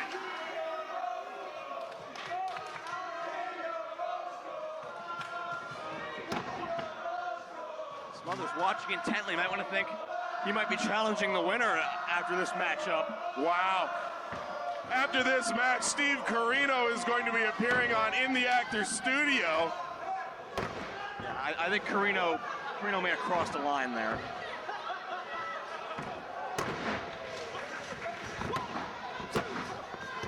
Pinning predicament, Al Snow able to kick out. And look at the bitter He's choking rage. him. It's a straight choke. This isn't a wrestling match anymore. Now this is a fight. Can you blame him after how personal Corino took that? Hey, I don't blame him. Snow got shown up for a fool. He wants some revenge, but unfortunately, Steve Corino is up. Disgusting display by Corino, and Snow reaches up and grabs him one more time.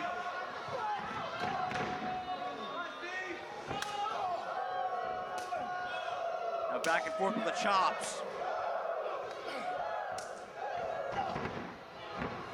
Corino neutralizes Snow once more.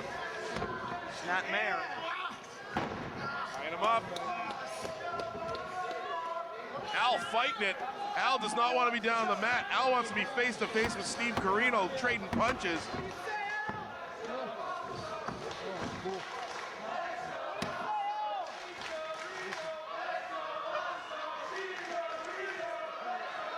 Dueling chants start to begin for both Corino and Al Snow. Corino has that sleeper hold cinched in tight, but he's not behind Al, doesn't have it put in properly. He's at his side as opposed to behind him.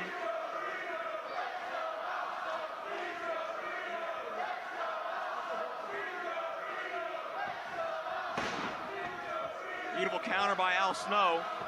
Out of the hold, but still very woozy. Doesn't even know where he is, or for that matter, where Corino is. And Corino puts that move right back on him again.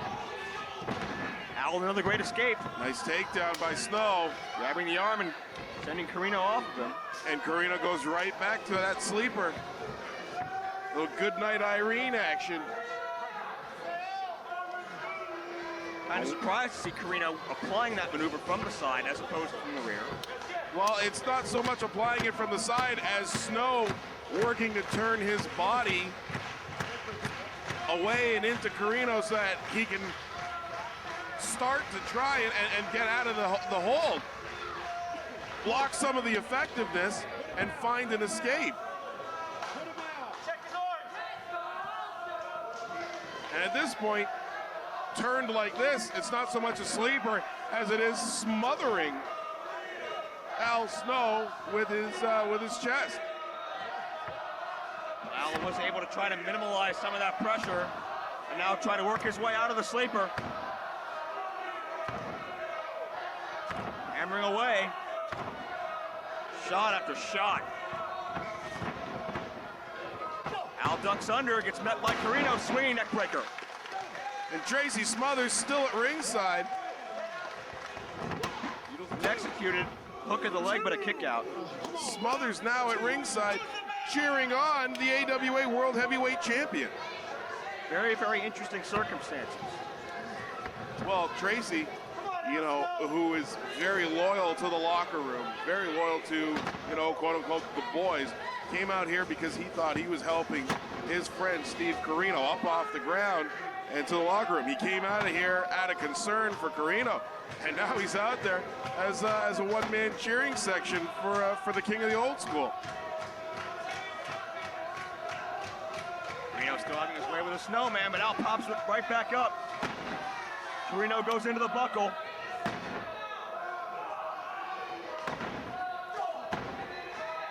Quick to neutralize him one more time.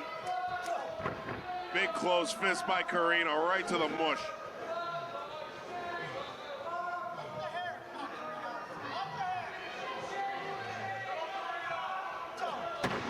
Mazes him with another hard right. Winding up with that big haymaker. Wow, after all of this, what is it going to take for Steve Corino to keep Al Snow down? That the most elaborate ruse I've ever been a party to. And Snow still won't stay down. Snow is crawling to head for more advice, which at this point may be a lost cause. Yeah, he's crawling to head looking for a tag.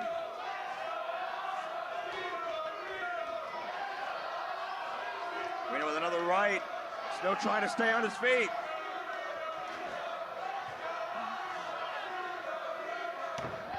I think Al might be bleeding from the mouth. I'm not sure, Joe Dombrowski. Al Snow staggered out on his feet at this point. Trying to get himself back into this, but with all the punishment he's taken, physically and psychologically, he might not have much, but he has enough to retort Corino's shots. Wow. Wow. This is what Snow wanted. This is what Snow wanted after being fooled by that fake knee injury. Just to stand there and slug it out with Corino. Hard right hands back and forth, and both men have punched each other out. You can hear these shots loosening teeth in either man's head. They have punched themselves out and are both literally out on their feet right now. Which man is going to fall first? I'll put a lot of mustard behind that one. But Corino's still up.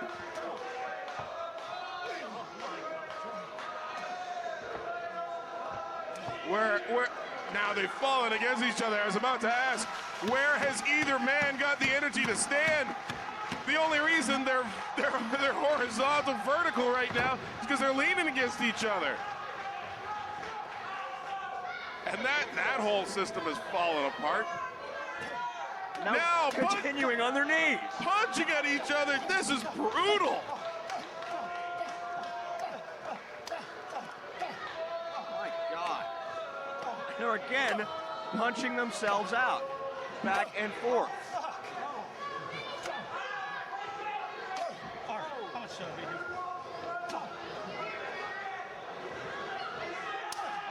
Oh man, another big one by Al Snow. Corino's still not down. A second one. And they've again fallen into each other. How long can this kind of dual torture continue? We've seen a stalemate in the technical wrestling. We're seeing a stalemate now with fisticuffs.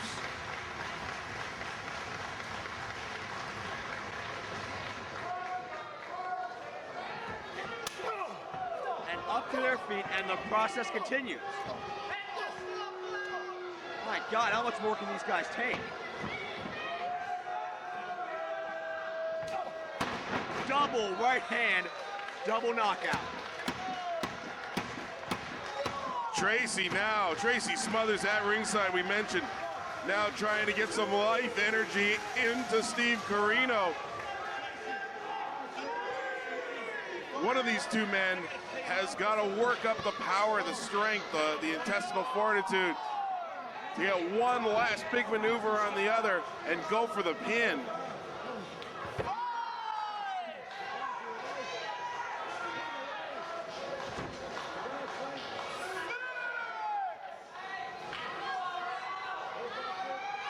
Story 10 count by referee Bryce Remsburg.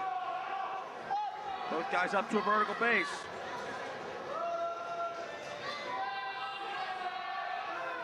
And now they're going to meet each other again. What's this now? And Al Snow with a poke to the eyes. He's going for the snowplow! Snowplow! New champion! New champion! Tracy Smothers just pulled Bryce Remsburg, the referee, out of the ring and put the boots to him. What the hell is Tracy doing?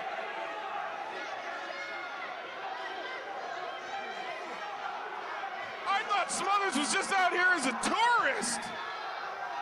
Smothers has ulterior motives. Stuck in the clothesline. O'Connor roll up, no referee. Smothers with a cheap shot to Snow. Corino with a roll-up. And again, no ref. Corino's got the... Wait, Meanie! What's Meanie doing? Meanie's back out here. Corino sent right into a chair.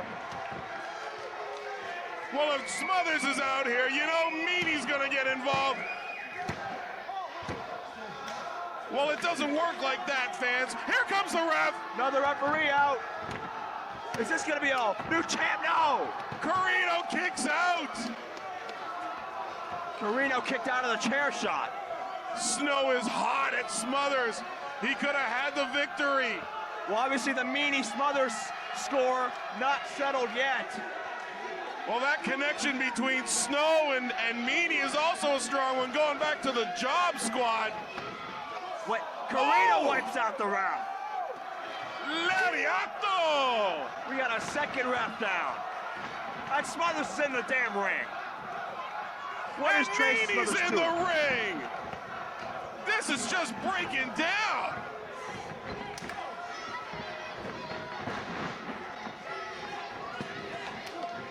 We got a Texas Tornado four-way brawl going on all of a sudden. Smothers and Corino collide. Double close like Smothers to the outside. 3D! You've gotta be kidding me! Meanie and Al Snow with a death drop. Al's the new champion! No! Steve Corino just kicked out of 3D! Remsburg back up. Tracy and Meanie hightailing it. Snow's looking for help from Head. Obviously, Smothers wanted to take it to a good friend of Meanie. Meanie wanted to help his good friend. But all of that has been canceled out as we're back to square one. STO takedown by Corino. Snowplow of his own. Corino getting one with a... No. Almost beat him with his own maneuver, Joe. Bryce Remsburg, our referee, still shaking out the cobwebs. May have hit his head on the mat out here on the floor when he got yanked out of the ring by Smothers. But Corino's looking to end it right now.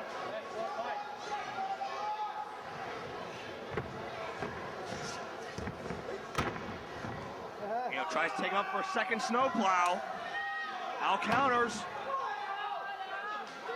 Once again, a third counter now. Al turns around. Oh, we know what's coming now.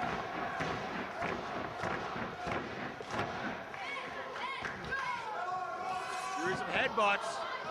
Followed with a power bomb. Huge power bomb. I don't know where Snow got the power for that power bomb. He is down in the corner.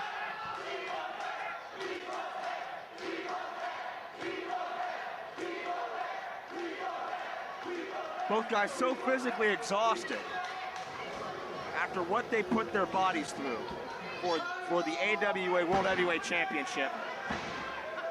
And what is Al Snow going for? I think he's tuning up the band. He could. He might. He would. He is. Super kick. Corino's out. Lucha, no. Again, Al Snow does not get him. What is either of these men gonna have to do to earn the victory?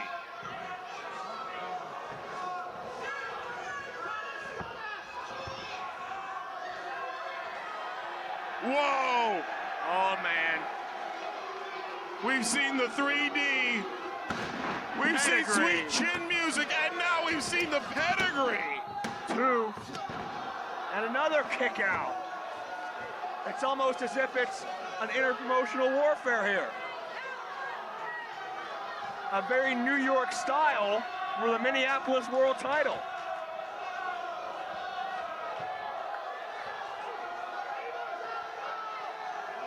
Oh no. Please, oh, he's got Corino's elbow pad, please. What's he doing? Please don't tell me. It is!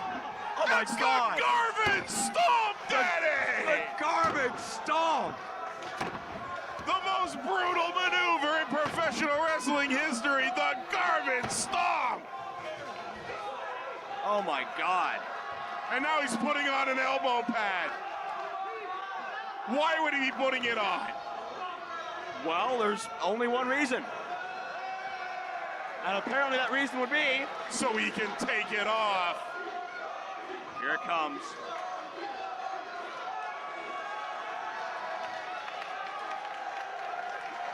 Ladies and gentlemen, Al Snow has lost what's left of his mind. Well, he's going to all costs to win the AWA title. Al charging in. Al, you missed. Al? Does Al know that eventually he's supposed to drop an elbow here? Al. Will he eventually stop? Al, oh, he's winded himself. Al, I think he's lost most of that momentum by now. Al spent from that. Yeah. He hits the elbow. Lateral press. Don't tell me that's gonna be it. Corino kicks out of the elbow. Oh, listen to this. The fans are now chanting requests. Well, it looks like the office in New York wants the AWA title, and they've given Al some good pointers on how to retrieve it. Corino's not having any of it. Oh no. No. No! It might be. Steve Corino is the only man in the building who doesn't see this coming! It could be. Oh, Joe, it is. It is! He's snowing up. Hard right hands by Al Snow. Big boot to Corino. What has happened to Al Snow?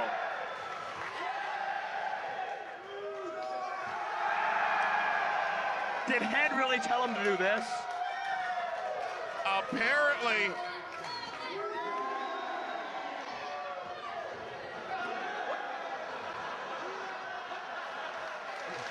Al, there is a world title on the line. Al ripping off the imaginary t-shirt, posing for the crowd. Al must have taken a shot to the head at some point because he has lost all semblance of what he's doing here, and there's a leg drop. And a kick out at one.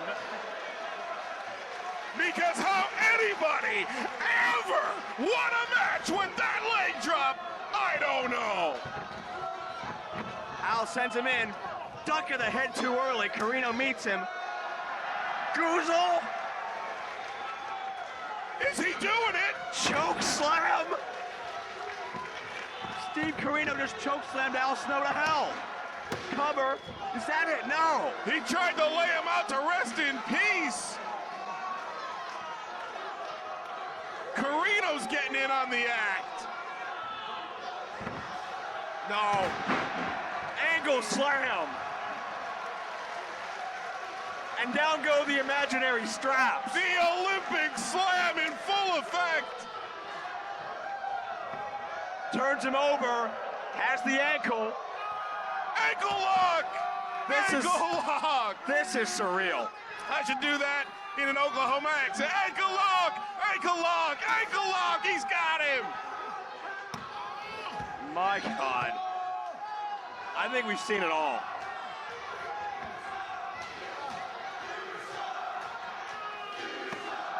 Wow, the crowd getting fully into it. Snow trying to reach the ropes. No! Pulls him Corino won't away. let him have it.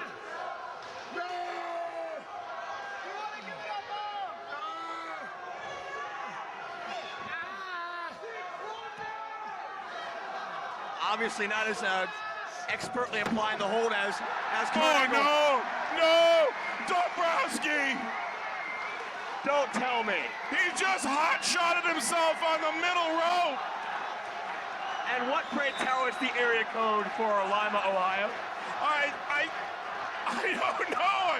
I think it's a 440.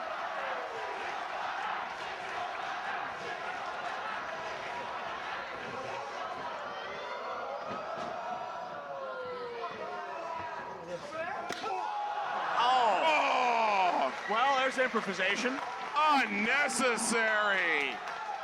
He just kicked him in the mommy-daddy button. Al Snow downstairs. Kick. Stunner. He got it with a stunner. He hit the stunner. My God, the stunner. Al Snow. Al Snow. Al Snow. Snow cold stunner. Wait a minute. Why isn't he going for the cover? Why is he crawling towards Head? He's undoing his boot. He told Head to slow down to wait a second. Oh my God. You know what he's doing? What? He's going for his sock. He couldn't. He shouldn't. He is. Just when you thought you've seen everything and every trick in the book. Oh no, this is eight. There's some insult to injury. And the limped walk we've become so accustomed to. Trying to stick that sock right into the gullet of Corino. You want to taste that? Of course not. Corino trying to fight it. Snow into Bryce Remsburg. Yeah. Speaking of the mommy-daddy button, Bryce is not going to be having any kids anytime soon.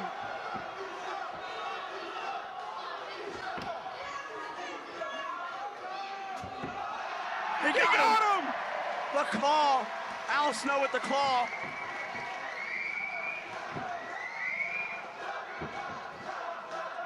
This is the most disgusting thing I've seen in a long time, Joe Dombrowski. And now, looking to his guiding light.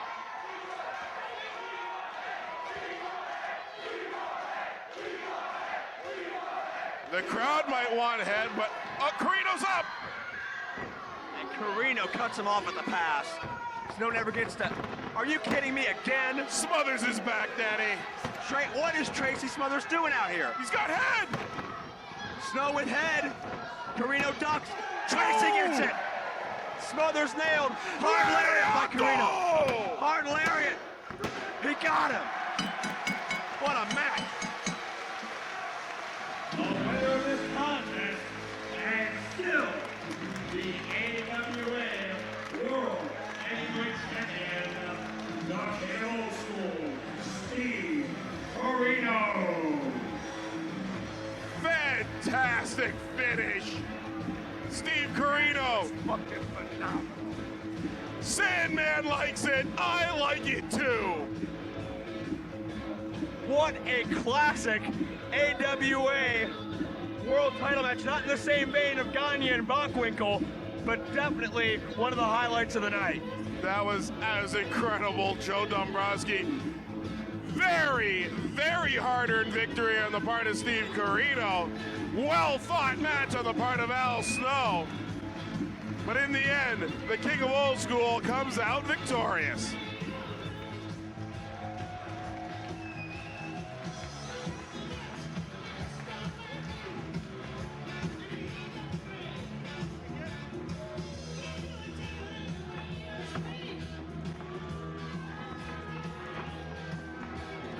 Wait a second, it's 2-on-1. Corino and Smothers are jumping Al Snow. The match is over, damn it. Well, there goes the respect. And Meanie's coming out to help.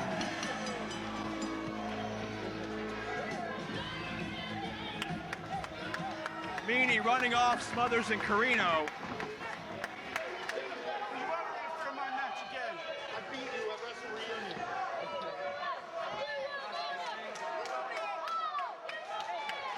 Meanie attending to Al Snow after that cheap 2-on-1 attack, marring what was a very good.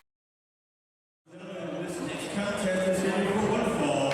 Soon making his way towards the ring from Bishop Auckland, UK, weighing at 294 pounds, Iceman. Opponent from Brooklyn, New York, weighing at 190 pounds, Low Key.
Second half of a Cruel Twist of Fate is underway. What is surely to be one of the most physical contests of the night. Iceman taking on the ever dangerous Low Key. This is going to be brutal, Joe Dombrowski. You had Low Key, who was originally scheduled to be part of the International Tag Challenge alongside Chris Sabin, called out by Iceman, who was originally supposed to be part of the Proving Ground Battle Royal.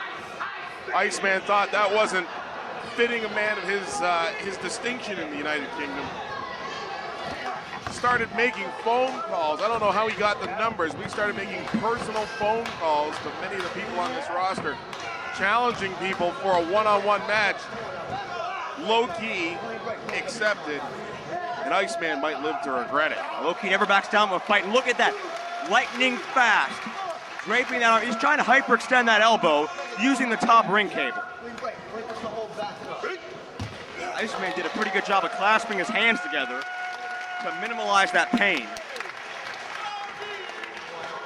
By the end of this match, referee Bruce Gray might have a very, very hard time breaking up a maneuver like that. This could get out of control very, very quickly. Guys sizing each other up. Some are predicting this matchup to be perhaps an unevenly matched contest for Key as far as physicality goes. Key does not see many individuals that can match him shot for shot, but some predict Iceman may be able to do it. Well, Iceman has a definite size advantage over Low-Key. He's going to have obvious strength advantages. And that's a stiff elbow right to the sternum. But what Key has more than any other person in the sport today is a vicious streak about a mile long.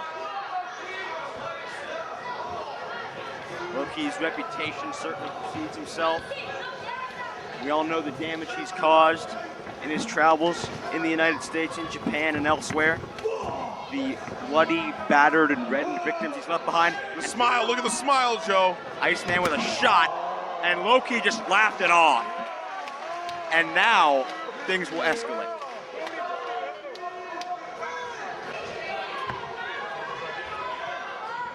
Low-Key immediately assuming that fighting stance, now that he knows what Iceman's after. Oh my God. And that forearm, that sound speaks for itself. Another hard kick to the back of the leg, trying to knot up that thigh muscle. Iceman's not budging. Knife edge chop. But Iceman comes right back. Neither man is moving. Stiff. You can see the sweat fly off of their bodies with each collision. Kick Hockey fight. Uh-oh. There goes the shirt. Series of chops. Iceman trying to block it, but there's no way to shield the viciousness of Low-Key, but going to the eyes will sure delay it.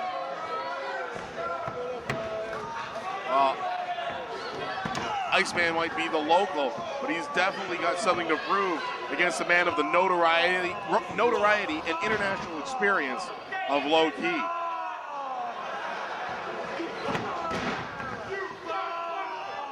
There's a hard headbutt by Iceman.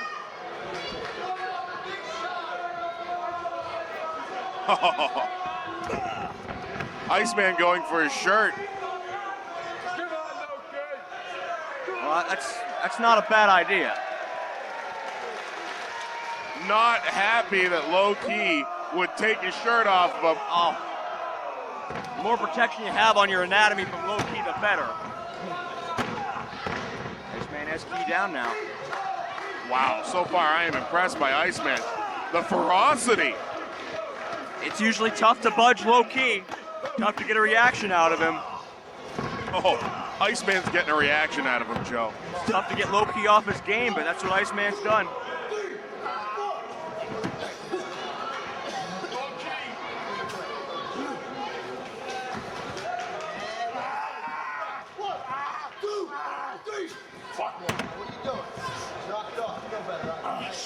Now this, in my way of thinking, this is a mistake by Iceman. Taking his hands off of Low-Key, giving Low-Key a chance to breathe for any reason is going to lead to big problems for Iceman. He's got to keep up that level of intensity. He's got to try and put Low-Key away quick. He's out here to win a match, not to humiliate Low-Key, not to drag this out, you know. There we go. Iceman's got to get to the point. Take Low-Key down, keep him down, get a 3 count. All right, to the midsection. Again, look at how Low-Key He's reacting to that shot. You don't see shots take that much toll on low-key very often. And that is a big mistake. Trying to humiliate low-key is only going to infuriate him. He's only going to reach down deeper, find whatever that inner demon is that propels him, and unleash it upon Iceman. Now keep coming back to those forearms. Duck of the chop, but not the kick. Charge again, he gets met with a forearm. Wow.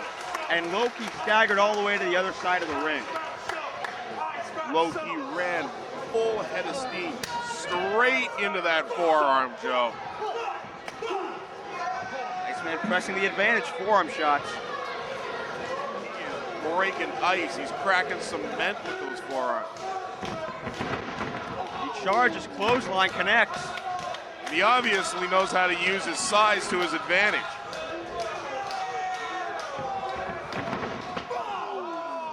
Iceman buries a knee right to the side of the head. Here, once again, walking away from Low-Key. He should have gone for the pin right away. Count of two.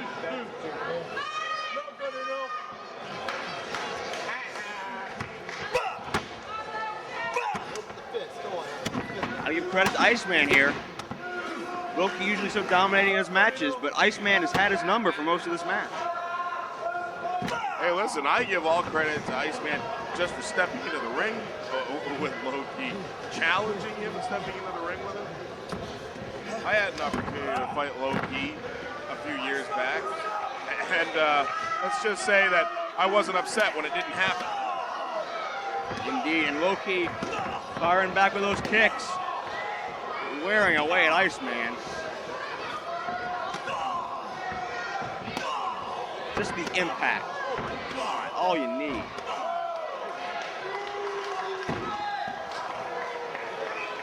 Use all the adjectives, you can call them vicious, you can call them brutal, merciless, they all fit. Oh! Straight kick to the face. You know, usually you let something die before you start to dissect it.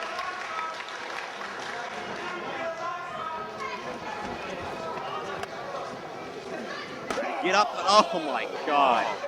Straight to the sternum. And now Iceman sitting up against the apron, Low-Key kicking him more and more. Nowhere for him to go.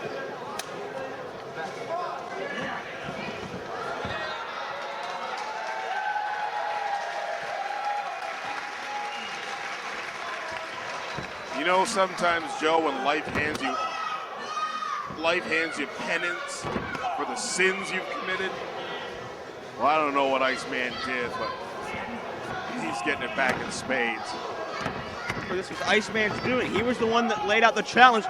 Catches key, all that power. Oh my goodness! Into the side slam. Joe, to absorb that much punishment and to come back in such a strong way like Iceman just did. Speaking volumes for this man. Cover. Low-Key kicks out. Win, lose, or draw, Iceman's already earned my respect, but I know that that's not going to be enough for him. Well, certainly Iceman knew what he was getting into. He made the calls, the emails, the challenges to so many men on the roster, including Low-Key. He did not back down from anyone. And unfortunately for him, Low-Key was the first one to take him up on that offer. Cartwheel kick. And just like Low-Key did earlier with that huge forearm, Iceman coming with a head of steam straight into that foot. Out of nowhere with the kick. He trying to get his bearings. Oh, not Going again. for that shirt again. Bare flesh exposed to be punished. Rapid fire, knife edge, chops.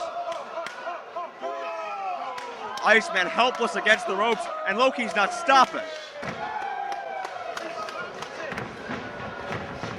Irish whip reversal. Low-Key absolutely relentless. A machine in the ring, Joe. Something Iceman has done is clearly lit a fire under Low-Key. Oh, did you see that? Low-Key kneeing his way out of that slam. Springboard with a martial arts kick. Low-Key kneed Iceman straight in the temple to get out of the body slam. Measuring him up now. Vicious kick a second time. He's going in for the kill. The Kawada kicks. Oh my God. Reconstructive surgery, courtesy Dr. Loki. Rolling in for the cover. Gotta be out of it. 3, no. 2 says referee Bruce Gray. You know what, at a certain point in a match, My God. at a certain point in a match, a smart man taps out. You know, Iceman was ready to face the consequences. I don't know much about Iceman personally. I don't know if he's got a wife, kids, but he's got to have family somewhere that loves him and wants to see him again. Look at that power of Iceman. Caught him. Oh my God. Overhead, belly to belly. And every time I think Iceman is down and out, he shows that power.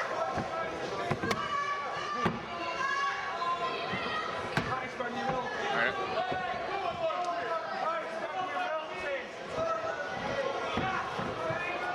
Iceman off the ropes. Connects with a leg drop.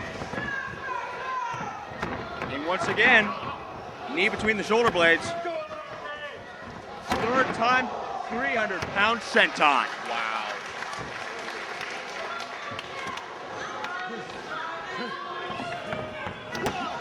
Cover leg hook. Yeah.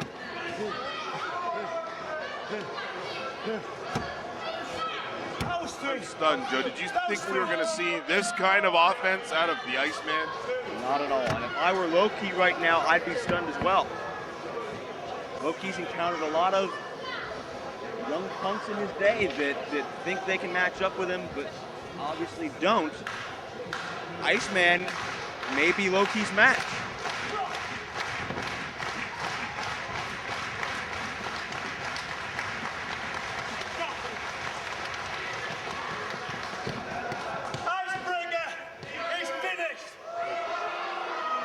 Apparently, we are about to see the Icebreaker, Iceman's finisher.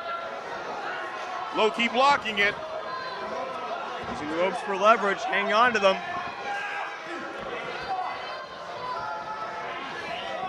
Now trying to go for a German, trying to lift the man up.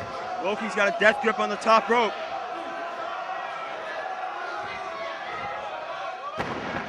Loki lands on his feet, double stomp. Brutal. All the wind out of Iceman. That's got to be all. Another kick out. I can't believe that. There it is. Oh, the dragon clutch. Loki's made it a list a mile long. Tap out to this. Will Iceman get to his feet? Loki wrapping his body around Iceman. Cinching the hold in tight. He's lost the leverage of having him down on the mat, though, Joe. But now Iceman has to carry that 200 pounds or so of Loki. All the while trying to regain his breath, trying to get out of the hole. Loki sends him off into the corner. Huge kick out of nowhere. He saw him coming. And had the counter ready.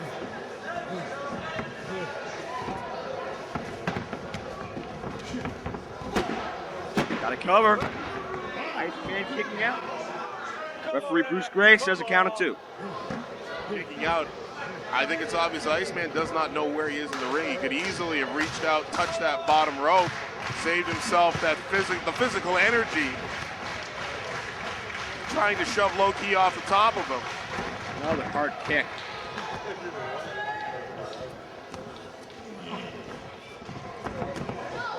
Power move here. This is almost 300 pounds. Oh, he's going for the key crusher.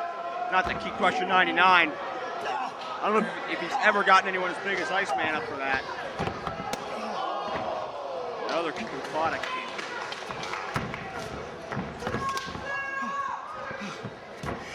Charging through. Connects with the front chancery. Down to a body scissors.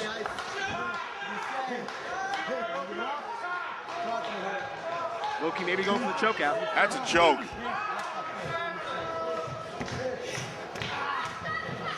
Iceman hard right to the kidneys, trying to fight his way out. Just straight trying to choke him out here, trying to knock him out cold.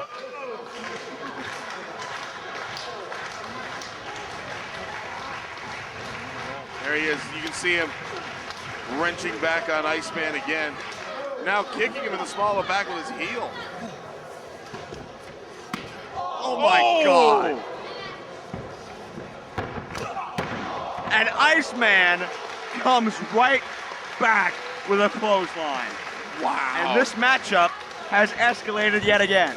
There are going to be free teeth available after this match if you don't mind them used, folks.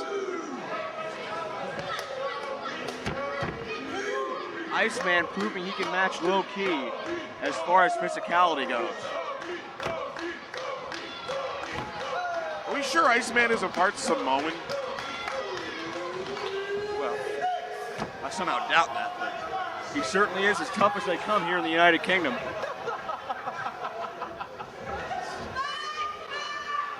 He's half man, half horse.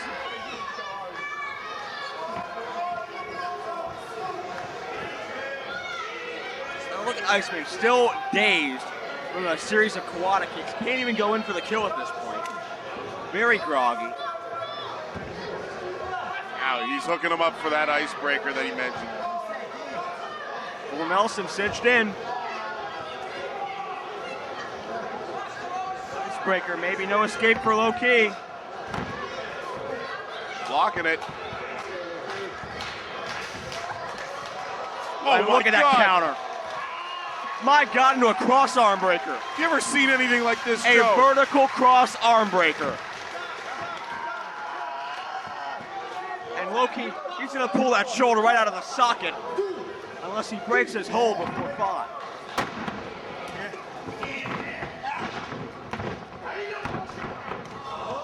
Oh. He connects with a foot right to Iceman's head. Looks like Loki was going for that title crush. Iceman tried to walk away, but he still caught him with a straight boot. Shows how quick kicking he is, how quick on his feet. Set him up on the top rope here. Oh my God. The chops keep getting more vicious. Sick sound of flesh on flesh. Has he got him? To keep him up. I don't believe That's this! 300 pounds. 300 pounds in the knee crusher. Got him! Into the dragon clutch. A straight choke out attempt by Iceman Loki. get out of this? He may have no choice but to tap. Can he get out of this again? I don't know. Loki's got it cinched in tight. Iceman's trying to do something. There's no way he can go with his back bent at that angle and with Loki right on top of him. Whoa, Joe, look. Look, I don't think he has to tap out. If Iceman doesn't respond to referee Bruce Gray, No, he's out. He is out cold. He is passed out.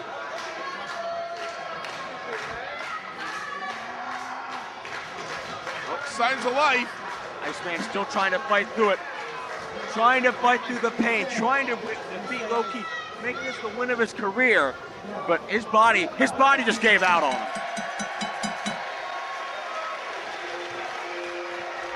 Here is your winner, Low Key.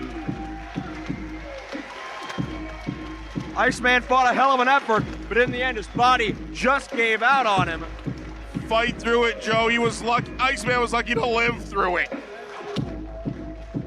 You gotta give it up for him, though. All man and a mile wide is Iceman, but your winner tonight, Low Key.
contest is scheduled for one fall.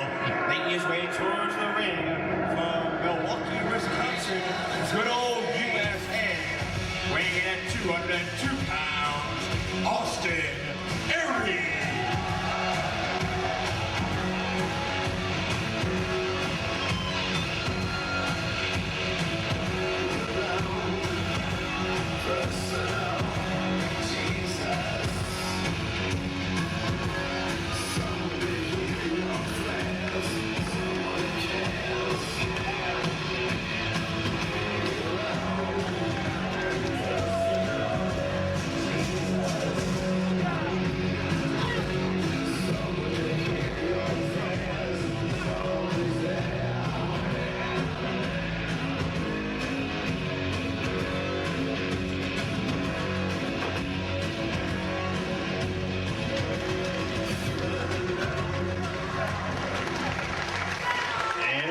From Madison, Kent, England, weighing in at 225 pounds, the anarchist, Doug Williams.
Sure to be another wrestling clinic here at 1PW's Cruel Twist of Fate.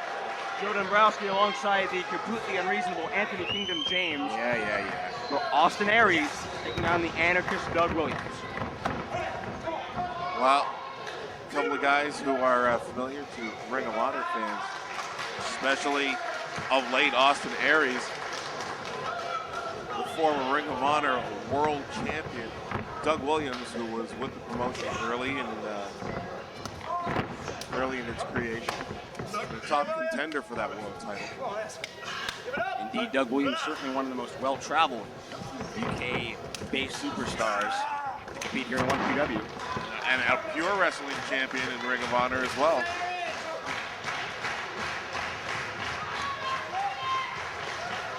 I believe Williams actually defended the pure title against Aries at one point. Joe, is there anything you do? I don't know why you're here. Because without me, Joe, without me, I'm not going to say it. There might be kids watching. Oh. Side headlock by Doug Williams. Aries fighting out of it with the elbows.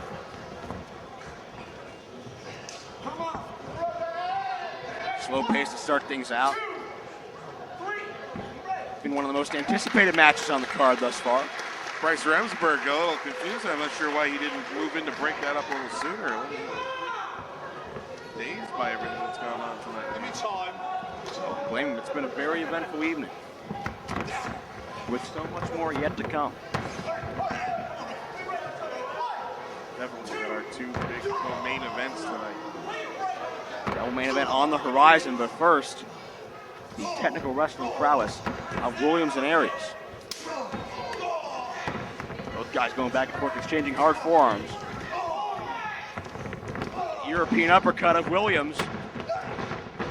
Gives him the upper hand. Aries up and over. Great agility. Quick into the other corner. Springs off for the back elbow.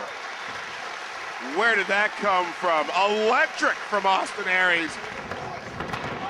But he gloated too long, and the hometown hero Doug Williams comes back with an arm drag.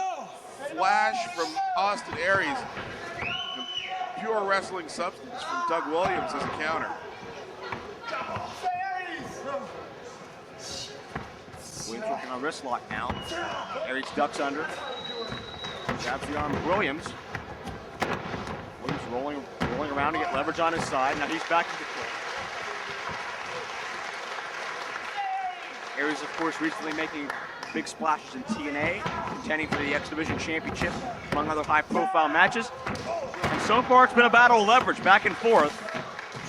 Williams just knocks him down. Double leg sweep into a pinning predicament. Aries may have been caught off guard, but he was not held down for 3. Quick roll up, Aries into the ropes. Doug Williams hoping to score a quick pin, catch Austin Aries off guard, which he's done twice now. Score a couple of 2 counts. That was nice. Doug baiting him in with a handshake. Oh, Intricate moves, ending with a snapmare and a cross body. Unbelievable. Your head by Doug Williams. Hold on. Come on. Doug already planning 3, 4, 5 moves ahead of wherever he's at now, and Aries just cannot combat that. Aries trying to slow things down, get control of this for himself again. Offering the handshake. Now this just went wrong for Aries. Why would he offer the handshake again? Aries tried to counter it in his own way, but Williams cut him off, saw it coming. Aries attempting to beat Doug Williams at Doug Williams' own game, and that's not very smart. Williams didn't have to scout the maneuver. He just taught it to Aries 2 minutes ago.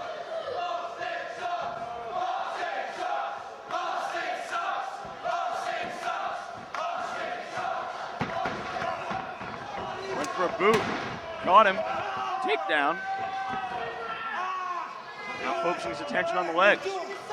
Grapevining him, tying him into a knot. He did it! Mexican knot. He's tied up. He's holding himself in place. He doesn't realize it. Maybe a little bit of a cheap shot on the way out for Aries, who definitely needs to regroup at this stage. Oh, nice big cat reference. Aries is, he's befuddled. I don't blame him. Aries sweeping the legs off.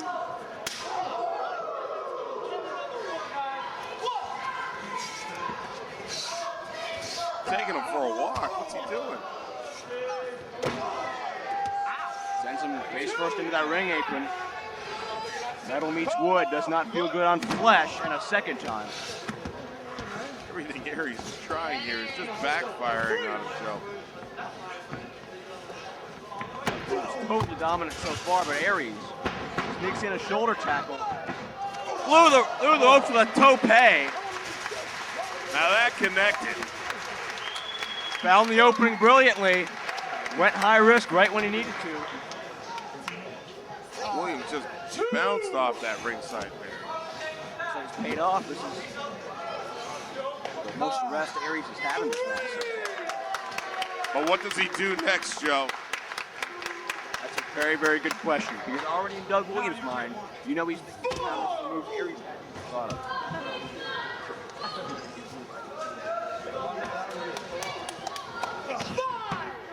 Well, apparently Aries is not going to be comfortable with a count-out victory, rolling Doug Williams back into the ring. Springs in, senton, Doug out of the way. Meets him with a high knee.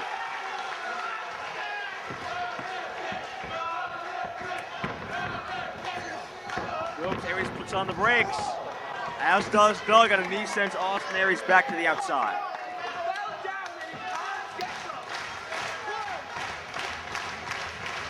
Doug once again outsmarting Aries, outplaying Aries. Austin seems to be waving it off. Is he going to head to the dressing room? He's not going to have the chance. Doug's got him by the ears. Breaking the eye across that top ring And cable. back again.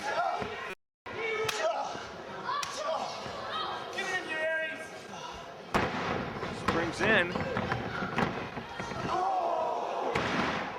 Aries mistimed that. Aries trying to drop Doug Williams neck first on that top cable. Lost his stepping somewhere. And needless to say, I believe Aries may have gotten the worst of that. Yeah, he's put put a definite crease in the mommy-daddy button.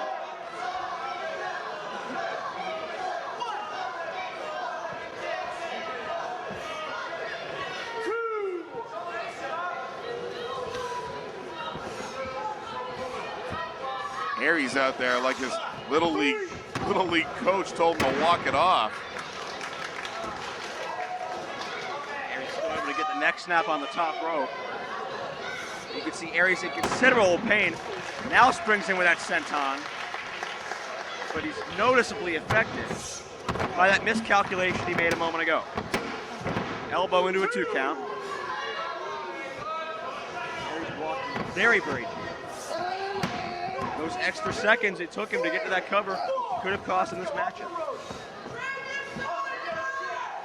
Taking advantage of the referee's 5 count to choke out Doug Williams with the boot.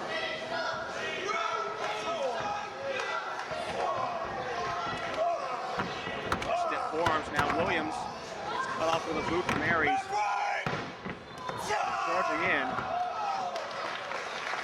And the most vile maneuver in professional wrestling, the back rake. Leading to a side slam. Hook of the leg. Kick out by Williams.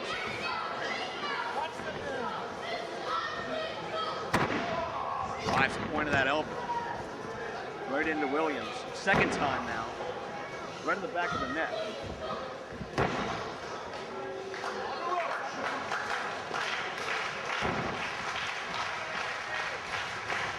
More hard kicks. Aries trying to cut the momentum off here. The fans are coming alive for the Anarchist. Irish whip reversal. Williams takes Aries up. Aries Elbow would shot. have no part of it. Brings himself back in, delivers the big elbow. Rolls through into a shoulder block. Aries walking a little bit better. Beautiful half Nelson into a cover. Williams again able to escape that. Aries with the chin lock. Aries taking a moment to formulate a new game plan. Rear chin lock wearing down his opponent, giving him time to think.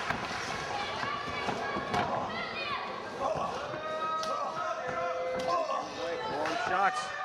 Stiff uppercut.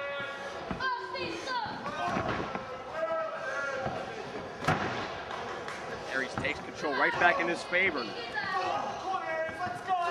Aries wrestling his match. At least the match he's capable of wrestling now, based on the injuries he's sustained thus far.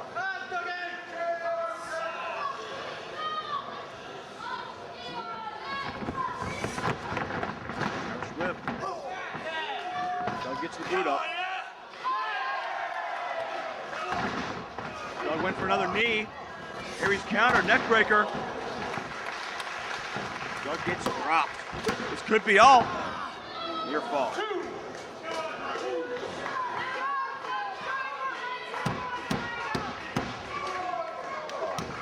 Aries again trying to figure out what he has to go to next. What can he do to keep Doug Williams down?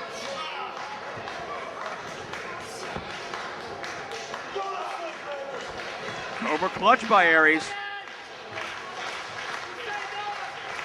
Look at the crowd coming alive for England's own Williams.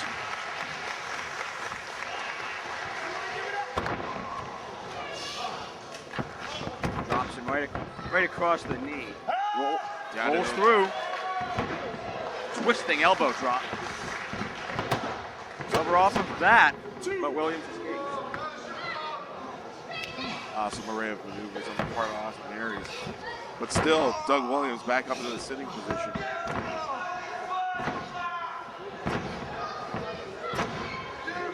Soaring away at the back of Williams. Now wrenching the neck.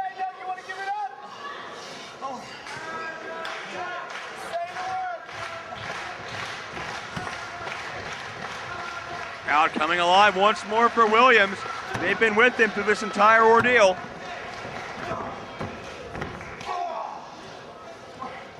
Hard European uppercut followed with the Irish whip. Aries tried to go up and over. Doug saw it coming. From behind, went for a German Aries puts on the brakes, reverses things. Doug hits the buckle but hangs on. Aries rolls through. Misses the charge. Hard clothesline from behind.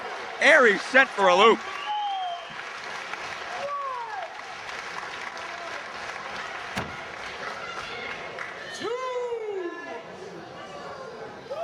Both men down now, Joe. Both men trying to make it back to their feet. Get up, be the first man to make contact with your opponent. Looking for any little advantage at this point. Aries still jogging from that clothesline. Williams has taken a large amount of punishment through this entire contest.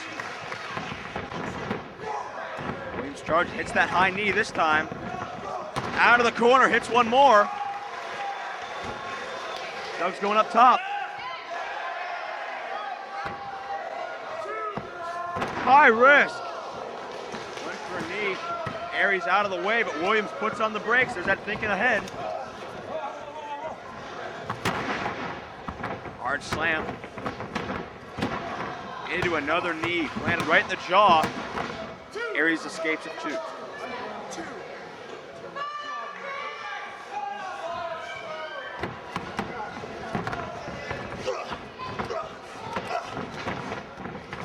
By Williams, charging through. Williams using those knees very, very effectively these past few minutes. Trying to get three.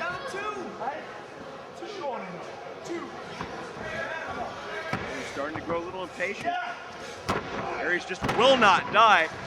Beautiful gut wrench suplex. Shades of Harley Race.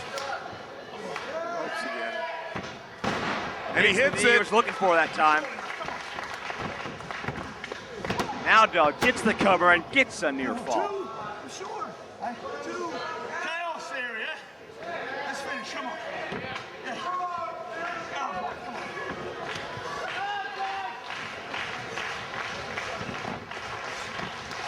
on. Williams go behind. Aries muscles him back up into the corner. Smart maneuver by the former Ring of Honor heavyweight champion. Side Russian leg sweep. Backwards into that top turnbuckle. Right between the shoulder blades. Follow through with a high drop kick. Now Aries with a cover, and Aries gets a near fall.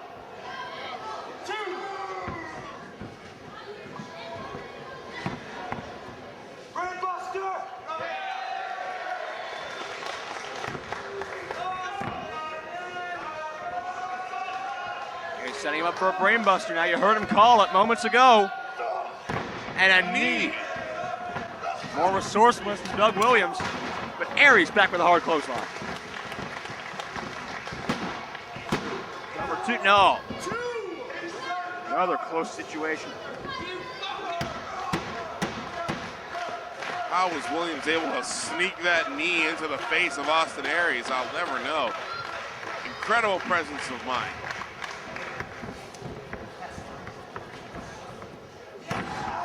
Go for that brainbuster one more time. Williams puts the brakes on. Blocking the attempt. Aries wearing him down further. Fireman's carry. Beautiful roll through. And Aries is signaling to go 450. That's how he won the Ring of Honor title in December 2004. And that may be how he wins his 1PW debut. Well, if he hits this, it's definitely going to be over, Joe. Aries perched up top. Here it comes. Doug out of the way. Aries lands on his feet. And Williams just flings him upside down into the buckle. Roll up into a German. Beautiful bridge. That's it.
Ladies and gentlemen, this next matchup is scheduled for one fall and will be contested under Raven's rules. Making his way towards the ring, accompanied by his main squeeze and sex toy, Scrumptious, from the Bowery, weighing at 261 pounds, Raven!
Ladies and gentlemen, Raven has requested that I read the following statement. Raven is a former ECW and NWA World Heavyweight Champion. He is extremely intelligent with a 143 IQ. He is better than the Sandman at all sporting events and has beaten the Sandman in 73 straight games of chess.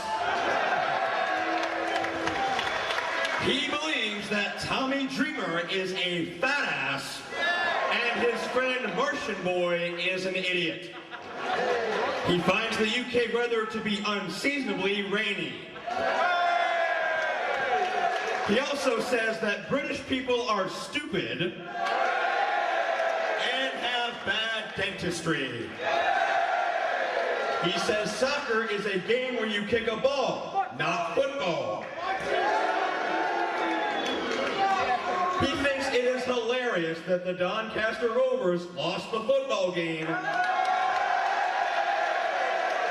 and that England, like all of you people, sucks.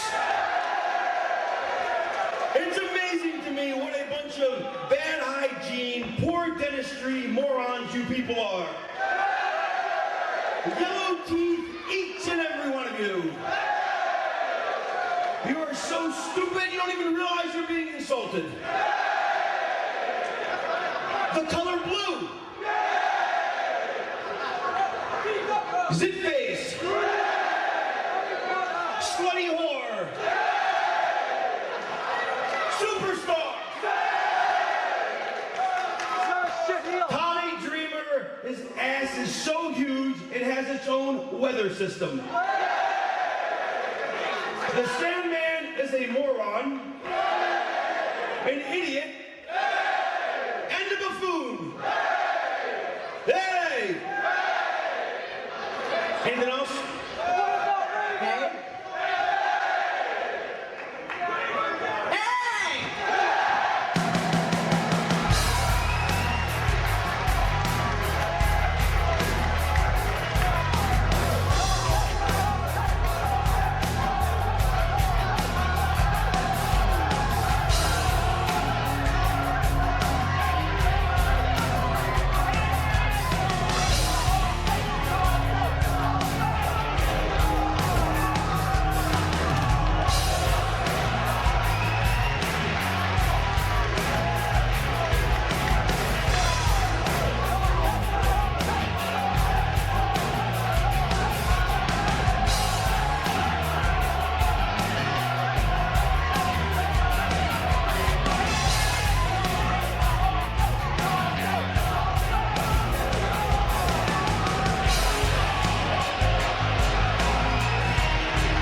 And you people should be ashamed of yourselves. You're applauding this man pouring beer? How unsanitary is that? The last thing I saw that unsanitary was Sandman's underwear.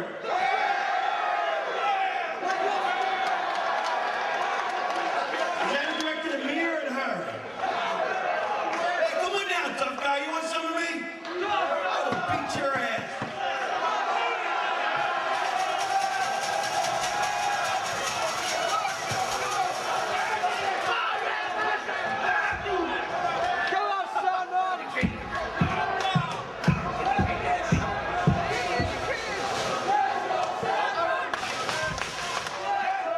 Matchup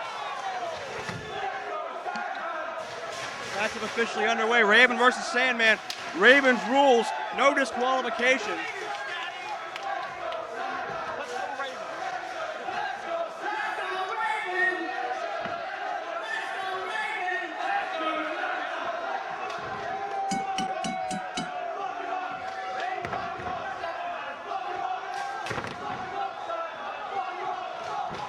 Wow, this has started off brutal right away, Joe.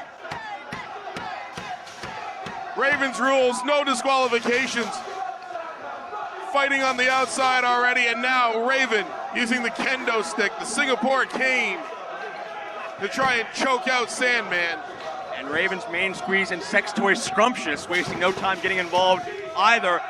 And the Iron Claw! Raven with an Iron Claw. Unbelievable.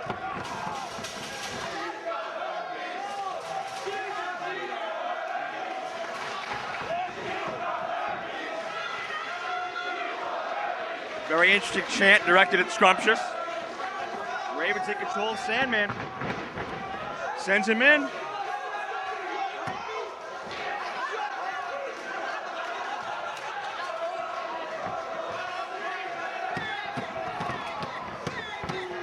Sandman able to fight back Raven. Too busy talking to Scrumptious to notice the Sandman recover, and Raven gets sent to the outside of the ring. Sandman makes his own way to the outside to go after Scrumptious. Sandman's got her by the hair.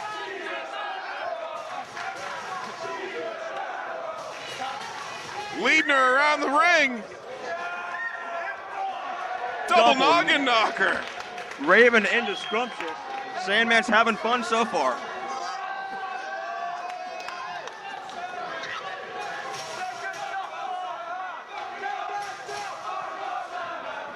Back in the ring.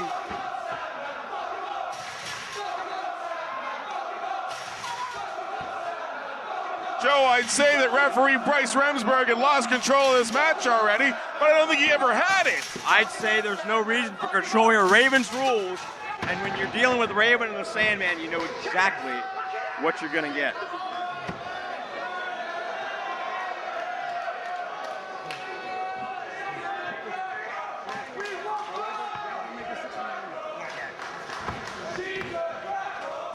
Sandman with Raven back up now. Rips him in. Drop kick by the Sandman. Where did that come from? Big rarity that you see the Sandman take a risk like that, and Scrumptious is back in the ring. Here's not a rarity.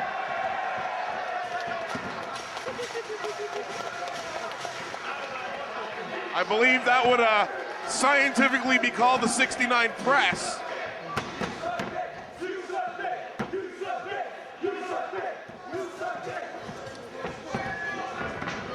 Sandman sends Raven back to the outside now, where both men are most comfortable. The home away from home, if you will. And look out, they're coming over here. Oh no. Right hand, and they're battling all the way to the back. Into the back.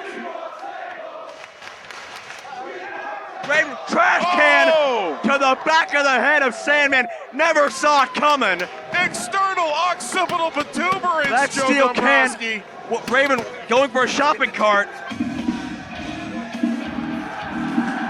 It's Dreamer! Dreamer was on the other end of that cart! Dreamer's out here! The innovator of violence, taking care of his ex-rival Raven. And the steps are into play. The innovator of violence is here. Tommy Dreamer makes his way out to the ring. He started out by hitting. He just hit him with a frozen pizza. He started out by hitting him with a picture of Matt Hardy. What a cruel twist of fate. Ladies and gentlemen, this matchup is now officially a 3-way dance.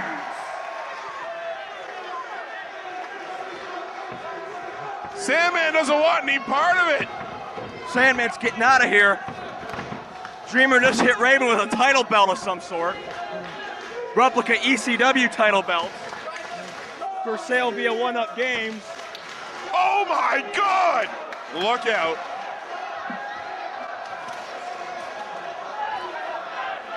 Sandman behind us, carrying a guardrail to the ring. Look out, Rick! This matchup, if you thought it was bad before, it's degenerated into all-out chaos now.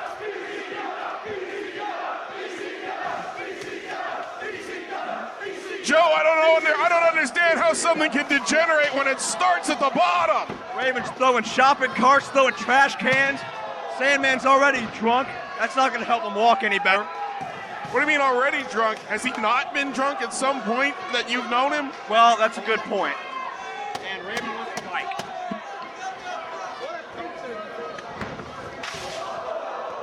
Oh, you missed him with the cookie sheets.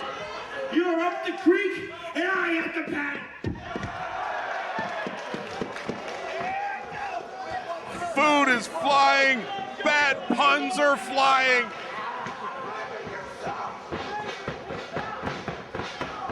I think Tommy Dreamer's already busted wide open, Dreamer's Joe. bleeding bad from something. Drop toe hold.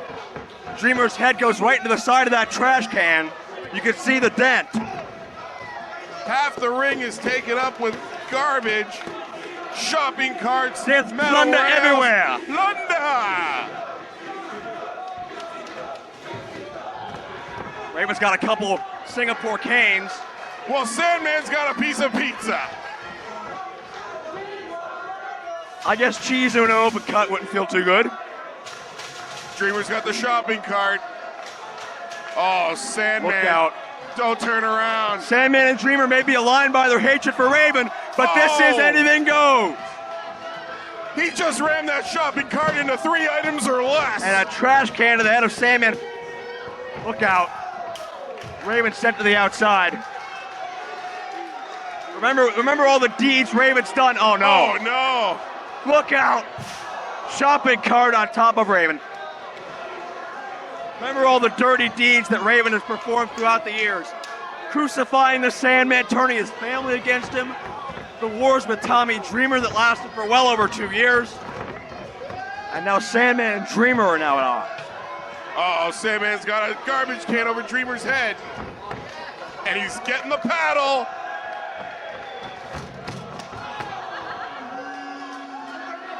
Dreamer trying to get out of the way of that one. And Raven gets hit with a garbage can just for the hell of it. Well, we said it wouldn't be pretty. Well, it's all upstream for Sandman from here. Obviously not a technical classic. It's about as ugly as you can get, and we wouldn't have it any other way. Raven with some sort of metal tray across Dreamer's head. He's got 2 metal trays and he's windmilling him, Joe. And now Sandman gets the same treatment.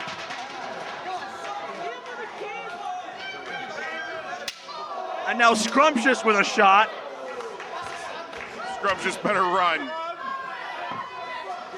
Sandman, no idea where he is right now, being hit from both sides.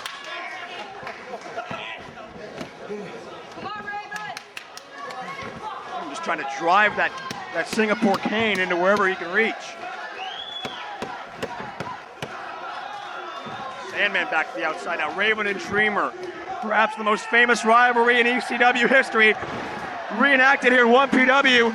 Even flow DDT. Raven with the win, no. Sandman makes the save and Scrumptious trying to take down Sandman. Now Sandman gonna go for the DDT. But Scrumptious from behind again. Oh. Oh, this woman has a death threat. Showing blind faith to Raven and a sleeper hold. And now Raven cinches one in on Sandman and Dreamer with one on Raven. 3 simultaneous sleeper holds. And Scrumptious goes downstairs on Tommy Dreamer.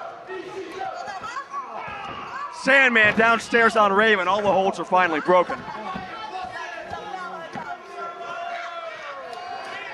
Dreamer's bleeding, Sandman's bleeding, Scrumptious is still in the ring. There's garbage everywhere. Oh no. Sandman going up top. Could it be? Well, that's not what I was expecting. Heineken Rana! Oh my goodness.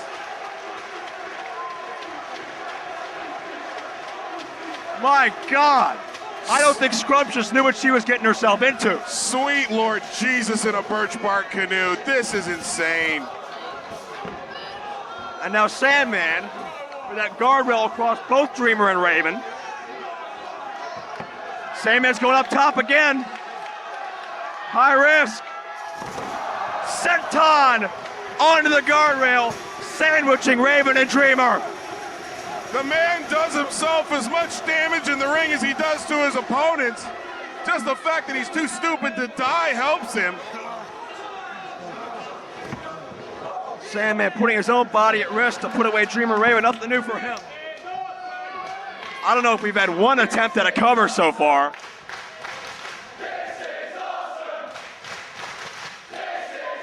And the crowd cannot believe the spectacle they're seeing. Fans are eating this with a spoon. Rip reversal. Sandman sent for a loop through the table. Well, it no longer matters if we kept the receipt on that table. Raven's up, Dreamer's up. Raven thought he had it under control. Dreamer with the DDT. Dreamer's finally gonna beat Raven one more time, but Scrumptious gets involved again. Well, Raven's rules, there's no DQs. There's as much outside interference as you can muster. Oh no. Oh! Dreamer going for the wedgie pile driver combination. Drills her with a pile driver.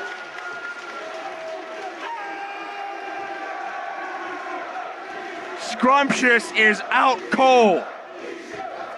I'm telling you, I see this. The fact that Dreamer isn't wrestling full-time still is a crime against the fans. It's a crime against the business. Dreamer setting up another table now. Sandman's going back up top again. Sandman and Dreamer are in cahoots now.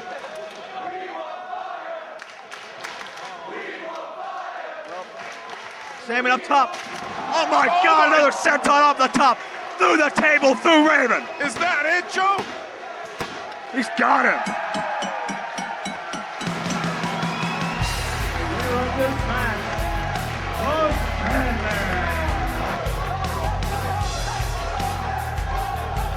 What a brutal display of ruthlessness by these 3 individuals. What a ruthless display of brutality. It was car crash ugly, but everybody here enjoyed that match, and statistically enough, I think the 3 in the ring enjoyed it most. That was some sweet, classic Philadelphia hardcore for the fans in the UK. Sandman is victorious, but another major revenge for Tommy Dreamer over Raven after all these years. For the Sandman over Raven after all these years. These decade-old grudges that started in ECW and continue today may finally have been settled here at 1PW's inaugural show. We made history.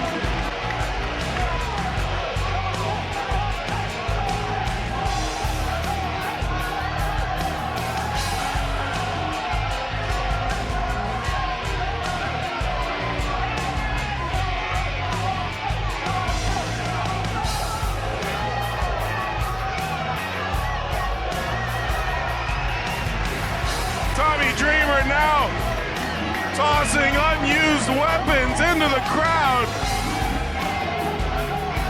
Cookie sheets and kendo sticks.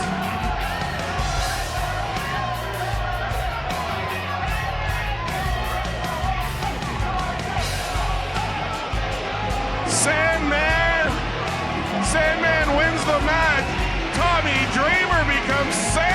applause for the fans of 1PW.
Did I win?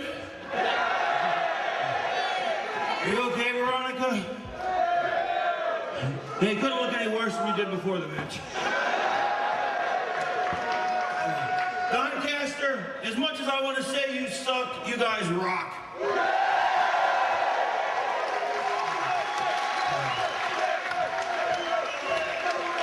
I want to lay down, my head hurts. But I'm not, because the next match is the match I want to see.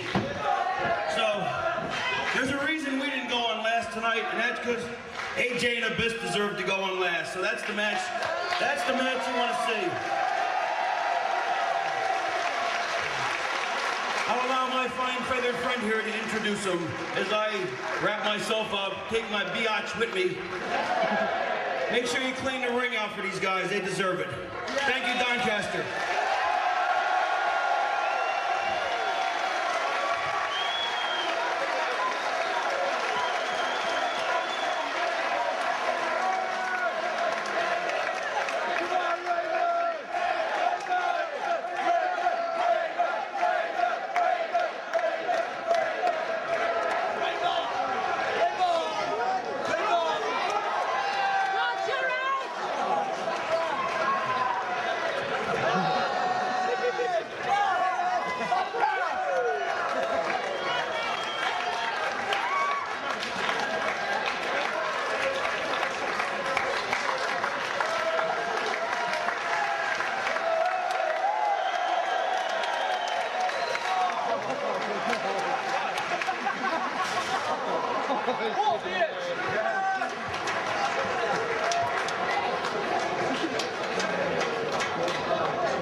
tall and weighs 350 pounds. The monster, Abyss.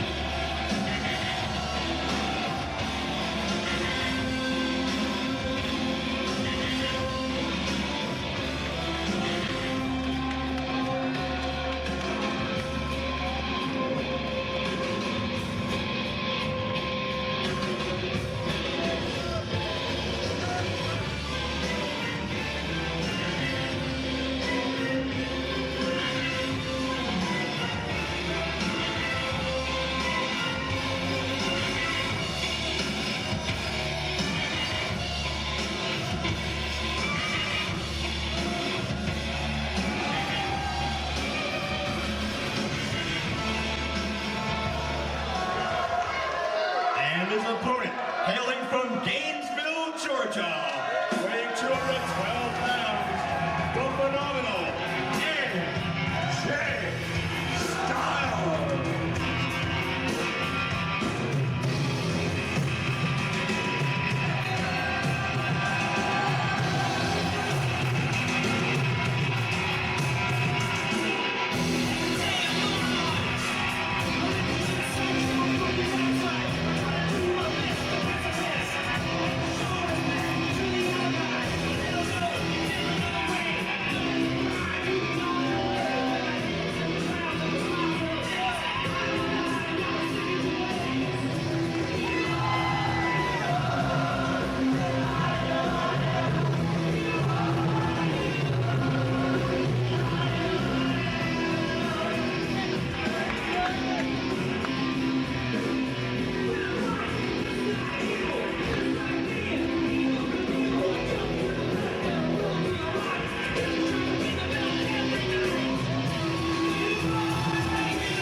Underway. It is the phenomenal AJ Styles taking on the monster Abyss.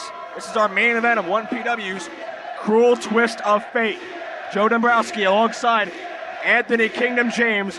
It's been a blockbuster night, and it's going to be a great match to cap it all off. It certainly has, and this certainly will be. Remember earlier tonight we found out about the allegiance. We didn't know about it until tonight. Abyss, the muscle. Sterling James Keenan, the mind behind it apparently. Sterling has a plan to make an impact here in 1PW to take over. And Abyss, 6'8", 350 pounds, is the monster plan. Well, we talked about the upcoming 1PW World Title Tournament, and my guess would be that Sterling James Keenan has his eyes set on that belt for either himself or for Abyss. Well, certainly there's dozens of superstars from all over the world wanting to come into 1PW, be part of that championship tournament. We talked about it before. Wrestlers all shapes and sizes, even world-class, world championship caliber competitors trying to come into 1PW. There's 16 coveted spots in that qualifying round. And at some point, part of that road has got to go through Abyss. And that's a very scary thought. Edge using that speed and duck clothesline. Side headlock on the big man. We've seen AJ and Abyss wrestle many, many times before. A sharp kick. What do you say? No submission.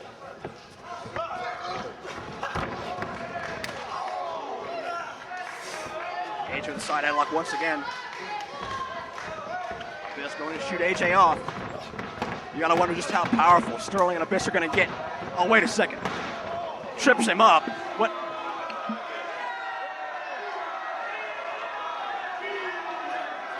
Bruce Gray yelling at Joe Dombrowski, Sterling James Keenan. What's going on here? Ladies and gentlemen, I've just been informed by referee Bruce Gray. He is ejecting Sterling James Keenan. And if Sterling does not leave by the count of 10, Abyss will be disqualified.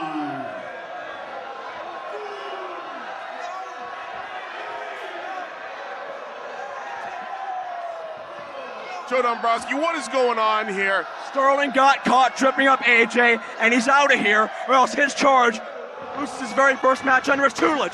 Look out, Hilo! AJ with the Hilo, spreads out his body for maximum impact. If Sterling didn't want to leave before, he damn sure does now. Wow. Listen, Bruce Gray overstepping his bounds, sending Sterling James Keenan to the back. And you announcing it. How is that not in his bounds? He's the official, he's in charge. You know what Sterling is going to do if he's out. I can't even. I'm sick. Now this matchup is, get this, even. Company boy. Oh, I am not. Several companies will vouch for that, by the way. AJ with an elbow to the back of the head of Abyss. Slowing things down, AJ. Bit surprising. Tries to whip him in, but the big man just puts on the brakes. At this point in the match, he's not going to go anywhere he doesn't want to. Shoulder block. All kinds of power from Abyss. AJ's got to use that agility and speed. Went for a drop kick. Saw Abyss put on the brakes. Hit it the second time around. That, my friends, is knowing your opponent and knowing your own body. Fantastic mid-air adjustment by the phenomenal one.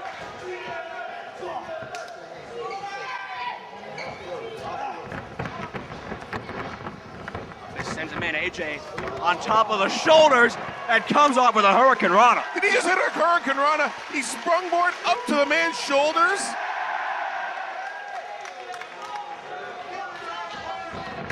AJ charging in. So he's going for a monkey flip. Can't get 350 over. Well, we said it. Oh. Abyss doesn't go anywhere he doesn't want to go. Abyss just heaves him over his shoulder. That's raw power. You see the size disadvantage, you see the strength disadvantage. But AJ's done surprisingly well against Abyss in the past. But then again, Abyss, it's a big charge. Abyss has never had Sterling James Keenan advising him in the past. Well, right now, he's doing pretty well on his own, drilling AJ Styles into that corner. Now, what's he looking for? I don't know. He's going under the ring. What could be left under the ring after that could be last very bad. match?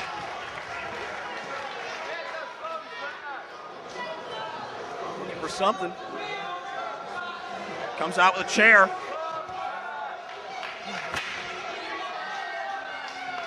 That seems to be enough to satisfy him for now. Now Get back in the ring. This is not a no disqualification match to my knowledge. This is referee Bruce Gray's discretion if he wants to disqualify Abyss. These men have met in no DQ matches, table matches, cage matches in the past. They're no stranger to this kind of environment when they're in there with each other. Apparently the chair is wedged in too tight for Bruce Gray to get it out of there. Give it a kick, but Abyss catches and mid-air slams him down. Completely pancakes him.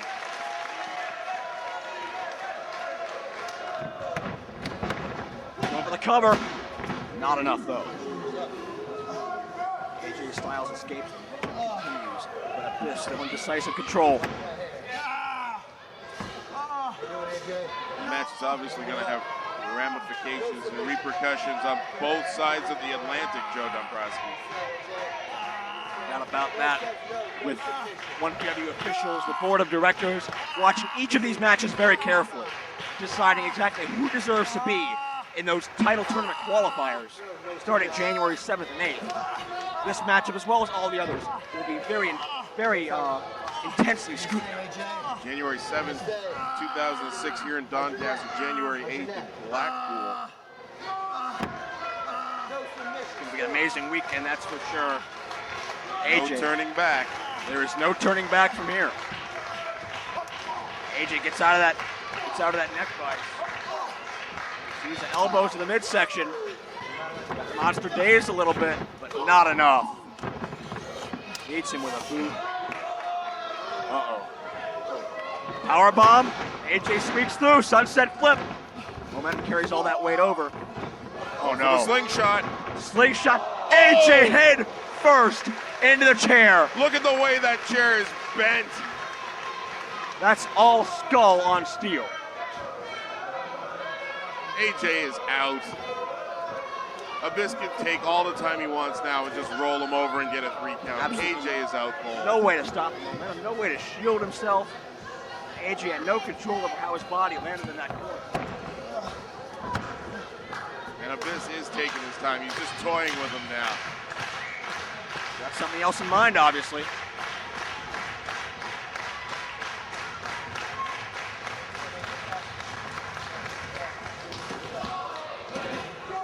Could barely get that chair out of there himself. It was so wedged in.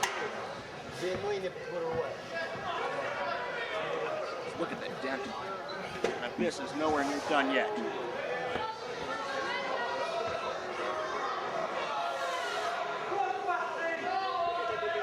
Oh no.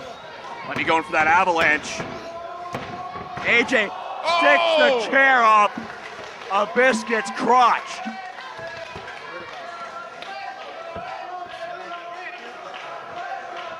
Just like that, the tide has turned. Painful and distracting. And where was that kingdom? That was the mommy daddy button. AJ with a charge. Abyss is staggered, but he's not down. Second one. Got hit with that chair a little bit south of Saskatoon. Just catches him. Flings him back into the corner. AJ, very quick to get out of the way of the corner. Springs in. That beautiful forearm shot takes the big man down. And with Sterling James Keenan out at ringside, obviously this is not the strategy they'd hoped for. I still don't agree with that decision. I think Bruce Gray went above and beyond the call of duty to Jumping into a Gurry kick to the back of the head. But get Abyss is Sterling still not James down. Keenan out of here. Close on AJ up into a satellite head scissors. And AJ's using that speed and leverage to his advantage. That's his only over winning. AJ's obviously got that second win. Oh, he's gonna go for the Styles Clash. Are you serious? Can he pick 350 up? Not yet, at least. This has him goozled. Choke slam coming up. AJ counters, quick roll up. AJ's got three. No.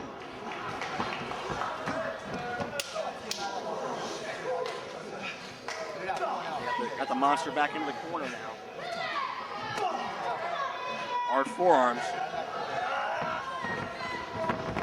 But he gave the big man too much time. Oh, almost collides Put with the Bruce brakes Gray. on. Oh no! Oh my God! I have to phone Bruce Gray's parents and tell them his son is dead. Wait, AJ, forget about Bruce Gray. He's going for the clash. Styles Clash. Styles Clash. He hit the Styles Clash. Unbelievable! AJ Styles getting the girth the size of Abyss up for the Styles Clash. AJ's got this match won. He's got three and a little more. He's but there's also no referee. got no referee, Joe. No referee to make the count. Sterling James Keenan has the X Division title. Sterling came out of nowhere. He must have been watching in the back. Saw that the referee was knocked out, and he just clocked AJ.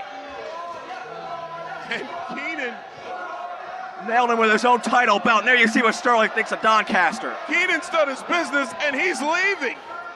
And Bruce Gray is stirring.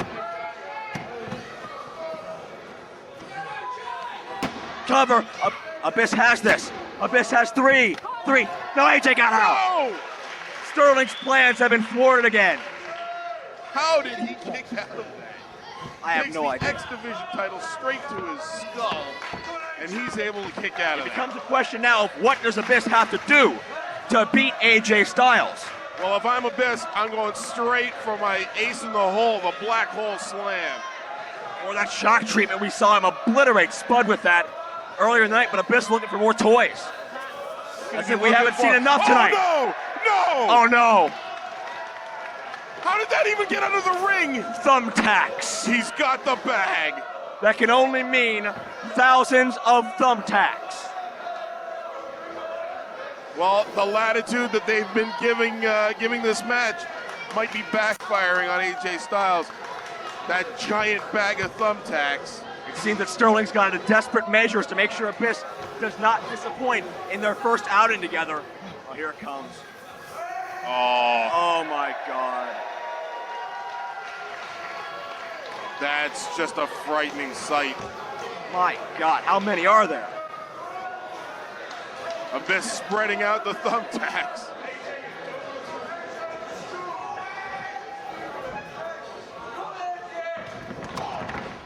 Abyss disposed of the bag and now going in for the kill.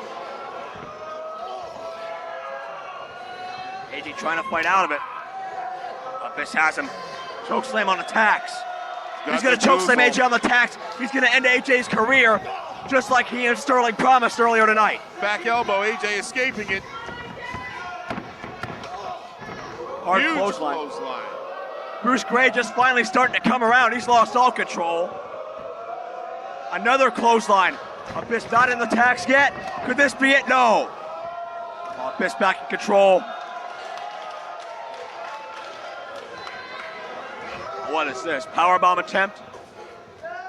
AJ fights out. Oh no. Styles Clash with a thumbtack. No, Abyss counters the clash. Abyss with the counter. Setting and him AJ perched precariously on that top rope. What's he going for here, Joe? Whatever it is, it's not going to be pretty. It looks to me, I'm thinking superplex. He might be going for the superplex into the thumbtacks. This may be the last of AJ Styles. AJ's been through a lot, but he's never been through thumbtacks. Yeah, superplex. He's got him set up. And AJ trying to fight through it. Oh my God. Series of shots and headbutts. AJ dazing himself. Abyss, oh my God. No! Abyss into the tax! Overboard! Into the tax! Abyss goes back first into the tax! You can see the metal glistening off the small of the back of Abyss. Abyss cover. No, Abyss kicked out. How do you kick out a thumbtack? Look at them sticking in his back. This is just unbelievable, Joe. AJ Styles pulling out all the stops. We've said this a few times tonight, Joe, but what is either of these guys going to have to do to get the victory? Scoop slam. Slamming him onto the tacks that are already embedded in his back. AJ's gonna go up top. Gonna go high risk. What are we gonna see? Spiral tap. AJ with a spiral tap. And he wins it. The winner of this contest, from the AJ Styles.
Aaron Burridge.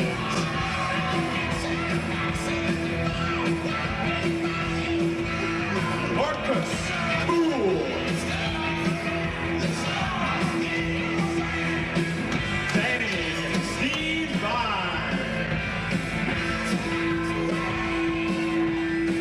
The team of Roughneck and Sabotage A8.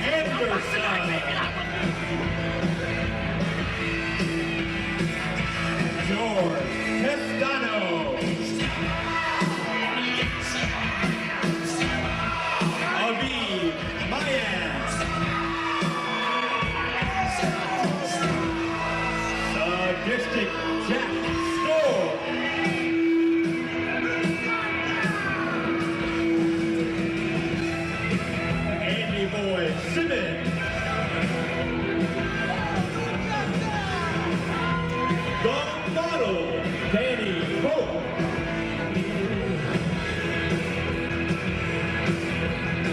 And the flawless one, Jay Phoenix.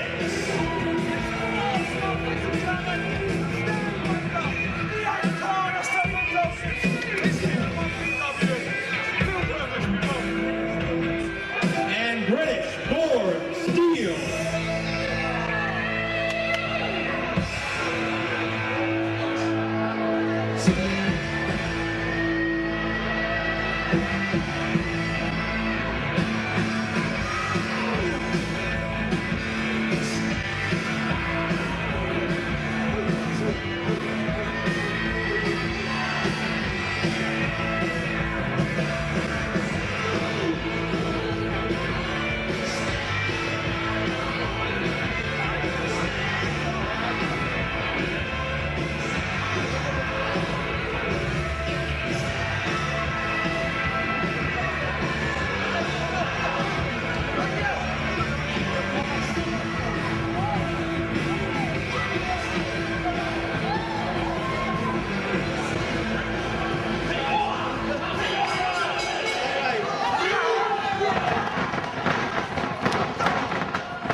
It is Joe Dombrowski alongside the completely unreasonable Anthony Kingdom James. I absolutely am. Joe, look at the action fast and furious to begin with. All of these guys in the ring, they know the value of a 1PW contract. The newest, hottest, most brilliant promotion on the UK scene. None of these guys wants to be left out of the action. Indeed, everybody wants to be a part as 1PW reinvents British wrestling. And it all kicks off right here, and so much of the great young talent, such as Johnny Storm, Jody Fleisch, and so many others, representing the UK, and one other major star will join that list, but several names being tossed out left and right here. The model has been eliminated, and he's not happy about it. Why would he be? British-born Steel also eliminated. Bodies flying left and right here, everyone determined. Throw anyone out they can. Another one bites the dust.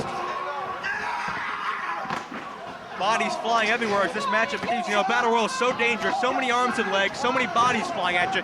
So tough to scout. Absolutely, Joe. And I gotta make sure I don't say absolutely a lot tonight, but you're spot on. There, I'll say spot on. We're in England. Britain, Joe. I knew that. UK. Is that what that plane ride was We cleared for? customs. Woo! How did we do that? How did you do that? That's the question. I don't know. A couple of guys on there with a death grip on the top rope. Don't want to get eliminated here. Only the few hundred fans who are privileged enough to purchase our VIP tickets are on hand to watch this battle royal. Oh my God! And a press slam. Two bodies are...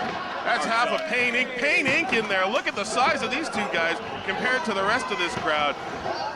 What if it comes down to Pain Inc., Roughneck, and Sabotage against each other? Now keep in mind, you don't have to win the Battle Royal to be given a spot in 1PW. That's just your guarantee. Oh my God, Pain Inc. just threw another one out. Bodies just piling up there. Bring out your dead time, leaving a big pile of human waste on the outside of the ring.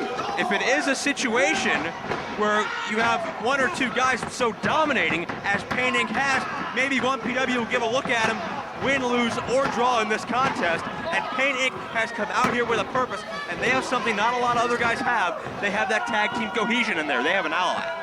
Absolutely, but there's a lot of great talent in there. Chad Collier going to work. Look at those big forearms, those uppercuts, European-style uppercut going on. Flawless one, Jay Phoenix centering, slingshot over the top. Dangerous way to land on the outside of the ring. No control of yourself. Guys who have been eliminated, fighting with each other.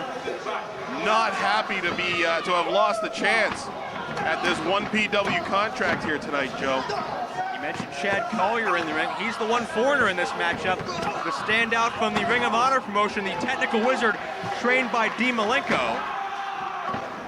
Traveling all the way from the United States to be a part of 1PW. We got MTX in the ring. Oh, MTX thought he had a chance at a breather after putting some work on Chad Collier, but now Pain Inc. roughing him up big time against the top rope. Another body thrown out there. I think that was Andy Boy Simmons. Pain Inc. missing the big boot as angry wrestlers continue to pass by us.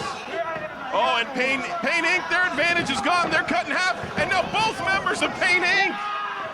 Huge feather in the cap to eliminate both members of obviously the most dominant duo in this matchup, but the flawless one scoops one out as well. But from behind, it's Darren Burridge.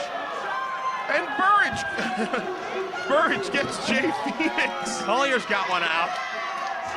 MTX not happy on the outside. Darren Burridge and Chad Collier, the final two remaining. This match now goes to standard pinfall or submission rule. One-on-one contest now between that Ring of Honor standout Collier and Britain's Darren Burridge. Chad Collier, who is absolutely one of the best wrestlers to come out of the United States. Technically sound, trained by the Malenkos, spent time with Les Thatcher. Just incredible and intense, very intense. It's obvious that he came from the Malenkos. That focus that he has on everything he's doing in the ring, he's a machine. Now it's time for Chad Collier to go to work. Lateral press, but a quick kick out by Burridge. The pucka one, Darren Burridge. Indeed. Do you know what the pucka one means? Do I want to know what it means? I'll tell you later. There might be kids watching. Oh, excuse me. I think it's dirty. I think it's a naughty word.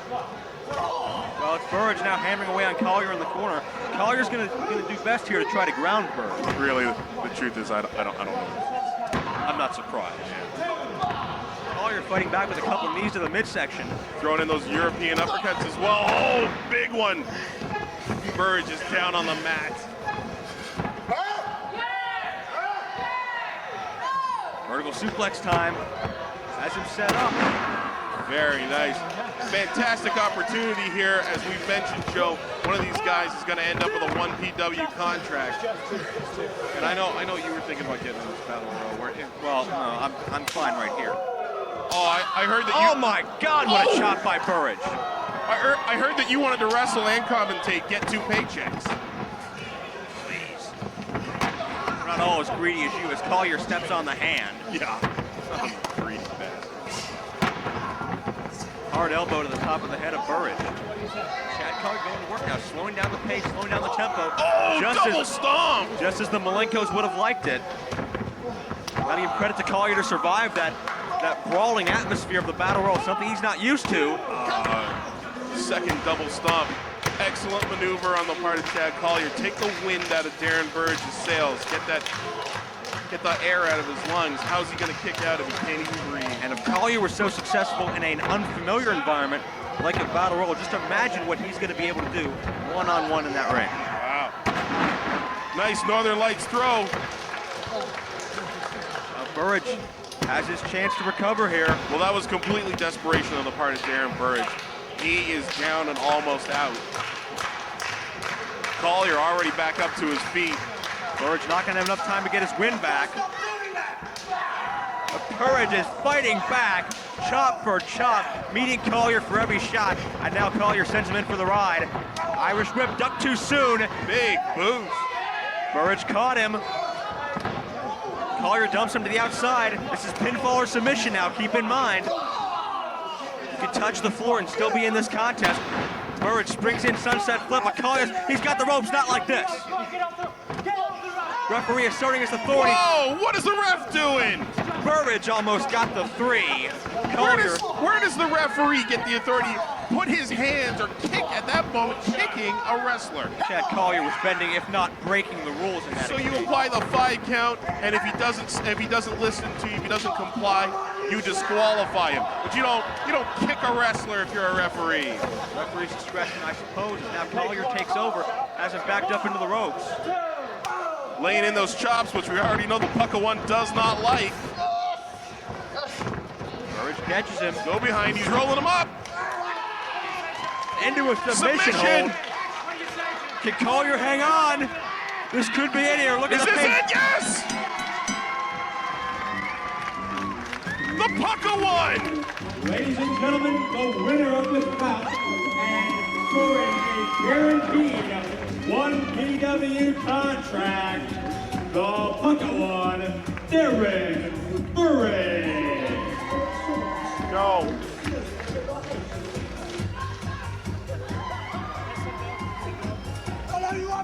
Fantastic. I can't believe that. The Pucka one, Darren Burridge, scoring the victory over Chad Collier one-on-one, and he is now guaranteed a 1 PW contract. Burridge gets perhaps the best opportunity out of any of these individuals to make a mark for himself in the hottest young promotion in the United Kingdom today, 1 PW. Well, nice dance move. Wow. Congratulations to Darren Burridge, now a full-fledged member of the 1 PW roster. What can I say? 1 PW is alive.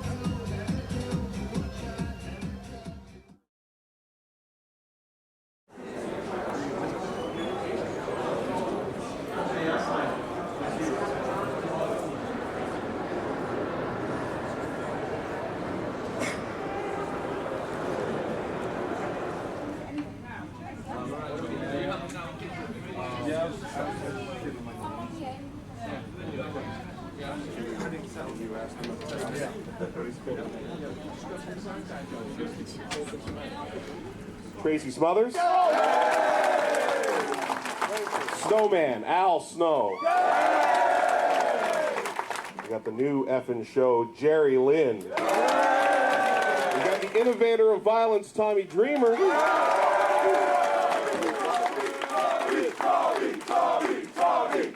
And we got the Blue Meanie. I just want to introduce Blue Meanie before. He's the only man in his second run to be undefeated in WWE and pin JBL. Well, that's a better introduction. You pinned JBL when he had the belt. No, that's fantastic. Fuck JBL! Fuck JBL! Fuck JBL! Fuck JBL!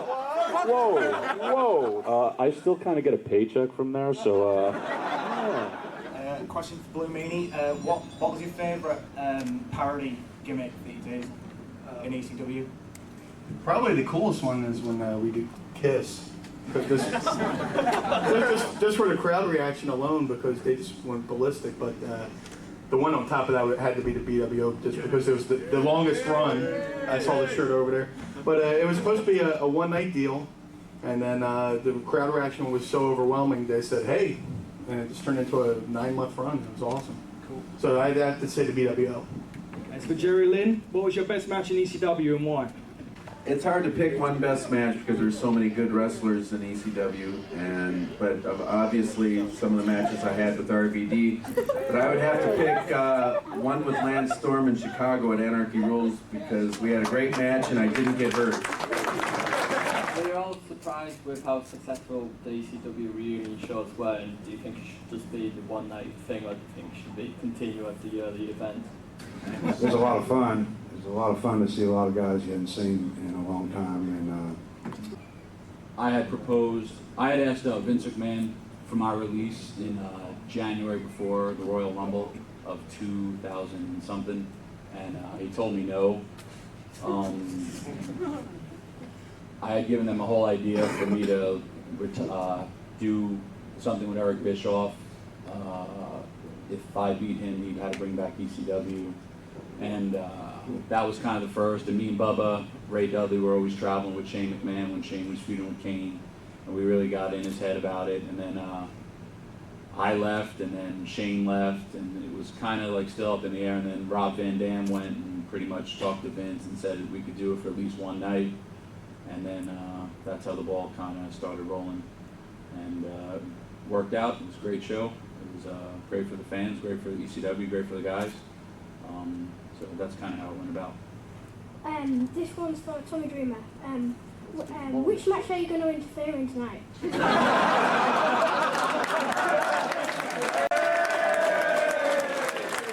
Good night, folks. Blue Meanie, I just want to know if you've got any feelings against JBL and what he did to you at One Night Stand, and if there's any hard feelings. I'm still not fond of the guy, but I went up there and what we did was business. We turned a real life situation into an angle. A lot of people thought I went back to WWE because of the whole Bradshaw thing, but in actuality they had talked about doing a BWO reunion before the whole JBL thing. So when the JBL thing happened, they kind of went with the idea they were already talking about doing a BWO reunion and tied in with the whole JBL Batista angle. And we were able to go in the ring for one night, put differences aside, and just do some business. Whatever happens to them, happens to them. I believe in karma, and karma will happen. So. Question for House now. Yes. Did you like, and what was your favourite part of filming Tough and That? Actually, what I liked most was getting to work with the kids and trying to pass on some of the traditions and things of this business that were given to me. And I'm very proud of doing Tough Enough. I thought that it got to show a different side of the professional wrestling business and show just how much passion these guys have and how much they have to sacrifice to entertain you, the fans. And hopefully it showed everybody, gave everybody a new appreciation for it. I really enjoyed it. It was a lot of work. I would work 10, 12, 15 hours every day for probably 10 to 15 weeks. But I loved it. I thought it was really, really good, and I really enjoyed it. I miss it now. Yes, coming back to some pay-per-views and live events we've seen from Independent Scene and TNA and what have you, you just keep blowing your head month after month after month. You're putting top matches no matter what you do. But why is it that Vince is just not using his talent right on his pay-per-views? Because he's quite like, to be quite honest, how on earth does he expect people to pay to watch No Mercy? I mean, would you buy from watching No Mercy? My question is, what the hell did you just say? And you acted like you knew what he was talking about. Listen, I watched Coronation Street. So I understood every word of that. That's true, you're from Canada. Yes. Canada, the strangest country in the world, and you people should be upset with him because his countrymen have placed your queen on one side of the coin and a beaver on the other. This is for the Meanie, and it's kind of a selfish question. Why did he close 3PW? I was going to Philadelphia next month to exclusively watch wrestling. That was beyond my control. I ran 3PW for 3 years with Jasmine and Todd Jordan, and Jasmine decided to abandon the company and leaving me in a sticky situation, which I rebounded from. We found new investors, and the new investors kind of got flaky because they thought they were going to make $1 million overnight, which doesn't happen in the wrestling business. So they got flaky. Yeah, they got flaky, and 23 years of nights, I found out the company was closed on the internet, It was beyond my control, and I still own the name. And if I find the right backing, maybe I'll reopen it. But as of right now, it was beyond my control, and it's out of my hands. So. I found out ECW was out of business when Paul Heyman showed up on Raw, the announcer. So. Right, everybody, what's your best backstage ribs you've seen? For them? Backstage ribs. Well, right now, if anyone's got a knife, it would be very helpful because Al was kind enough to zip tie my shoelace to my chair.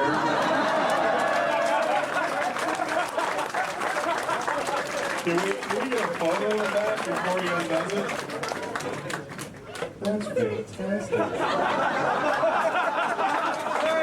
A question for Al or Tommy. Do you think Virtual's going to last in the WWE? Paul Virtual is on SmackDown now with William Reed. Yeah, Paul was the first person I hired. Well done. I hired him for a tape that he had sent me, and were all things that he will probably never be able or allowed to do in WWE. But I'm very, very happy for his success. And back before, when someone said about some of your, greatest things, I don't have a wrestling career right now because, unfortunately, WWE doesn't want me to wrestle. My biggest privilege is calling guys like Paul Burchill or Joey Mercury, Ken Kennedy, and tell them they have a job. And just hear their excitement, because my worst days are Monday through Friday, 9 to 5, because I sit in an office, and I don't like that. But yes, I think Paul will be a breakout star if they allow him to do what he can do, and obviously you've all seen him do standing moonsaults and running topes over the corner and 450s. He's very, very talented. I hope he gets the opportunity to show that. We've got Chris Sabin. We've got AJ Styles. This is Doug Williams. We've got Low Key. We've got a very bald Johnny Storm. Hey, your family's here. Steve Corino. And Austin Aaron. World champion. And this is Sterling James Keenan. There we go. This one's AJ.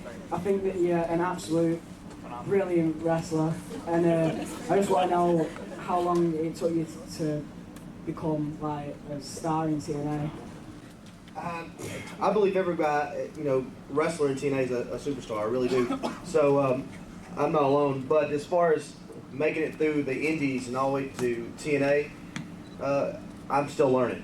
So just like the rest of these guys here, once we stop learning, well, it's time to get out of the business.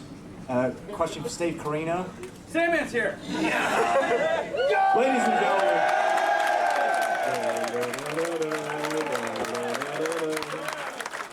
This is the Sandman. Got a chair for you up there and everything, Jonny.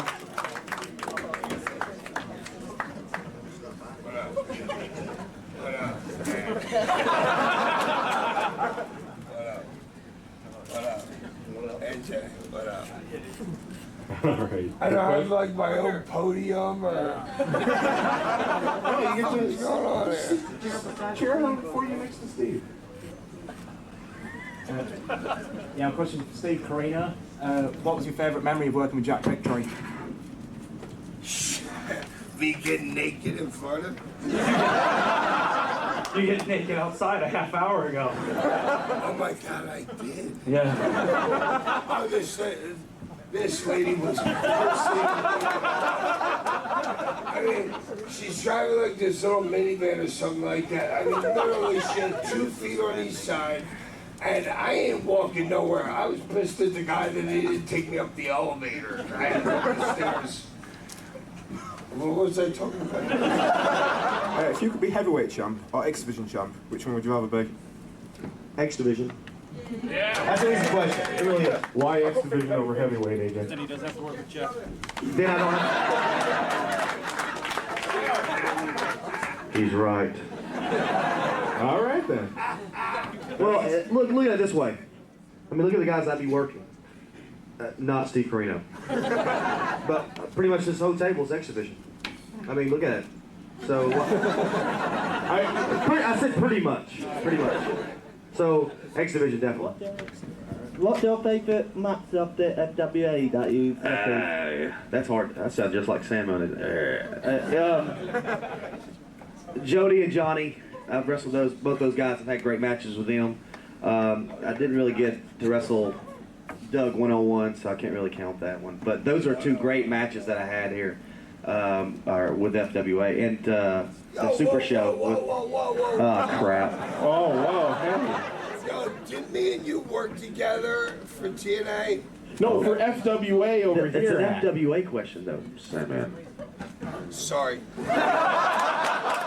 Just wondering if what were your views on the two ECW shows?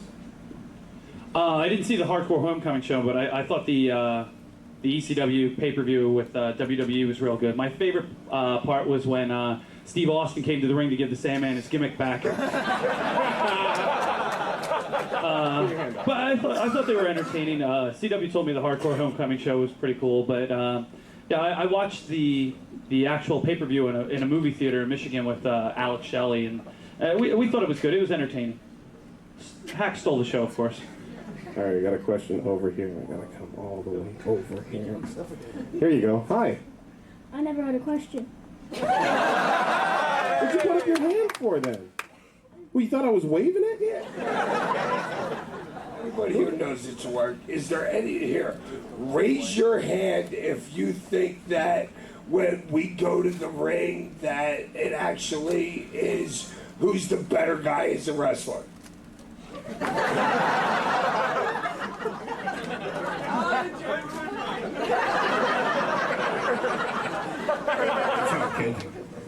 I've got a question for everyone here. Who would like to see Sandman versus King right now, now?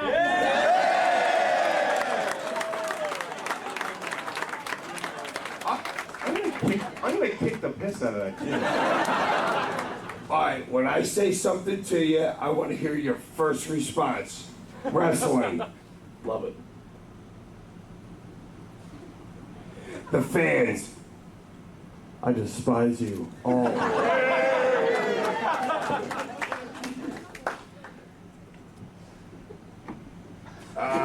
Price per ticket. Too high. Veronica. Nothing. Red. Blue. Tough. Samoa Joe.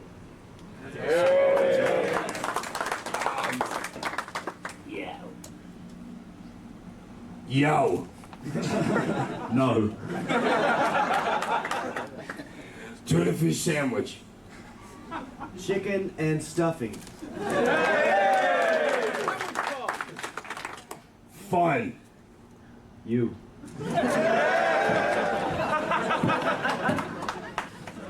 Ball shot. Thank you all so much.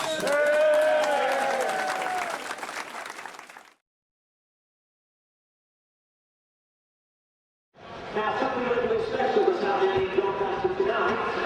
Just down the road at the Dome, there's a fantastic night of entertainment as the United Kingdom debut of One Pro Wrestling takes place.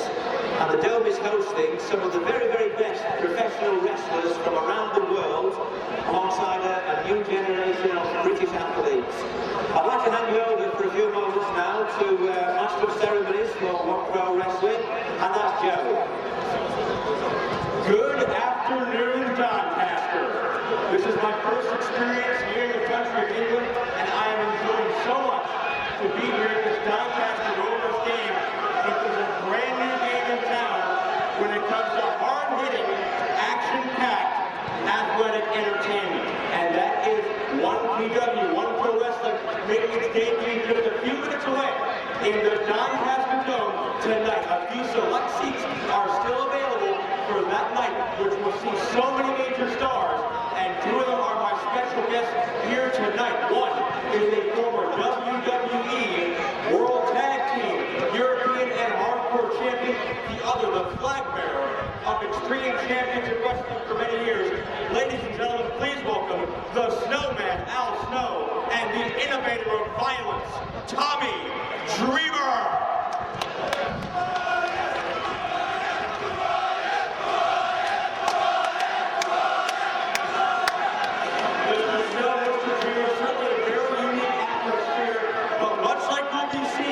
In the Doncaster Dome. All I gotta say is, let's go Rovers!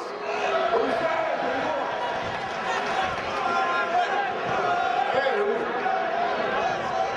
hope everybody comes out tonight and watches me take on Steve Corino.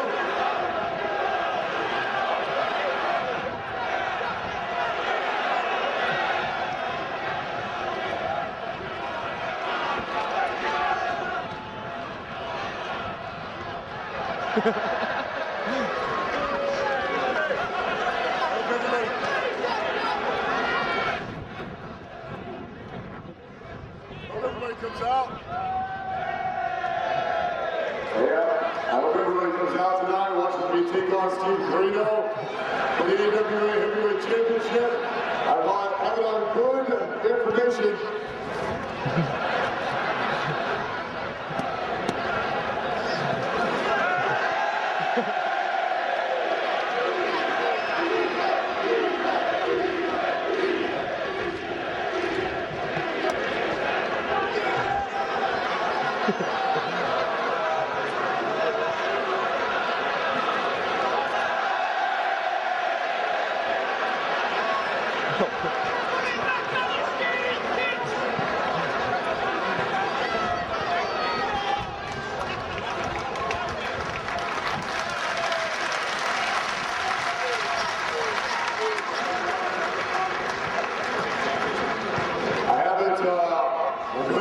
That my opponent tonight is a big fan of Bradford.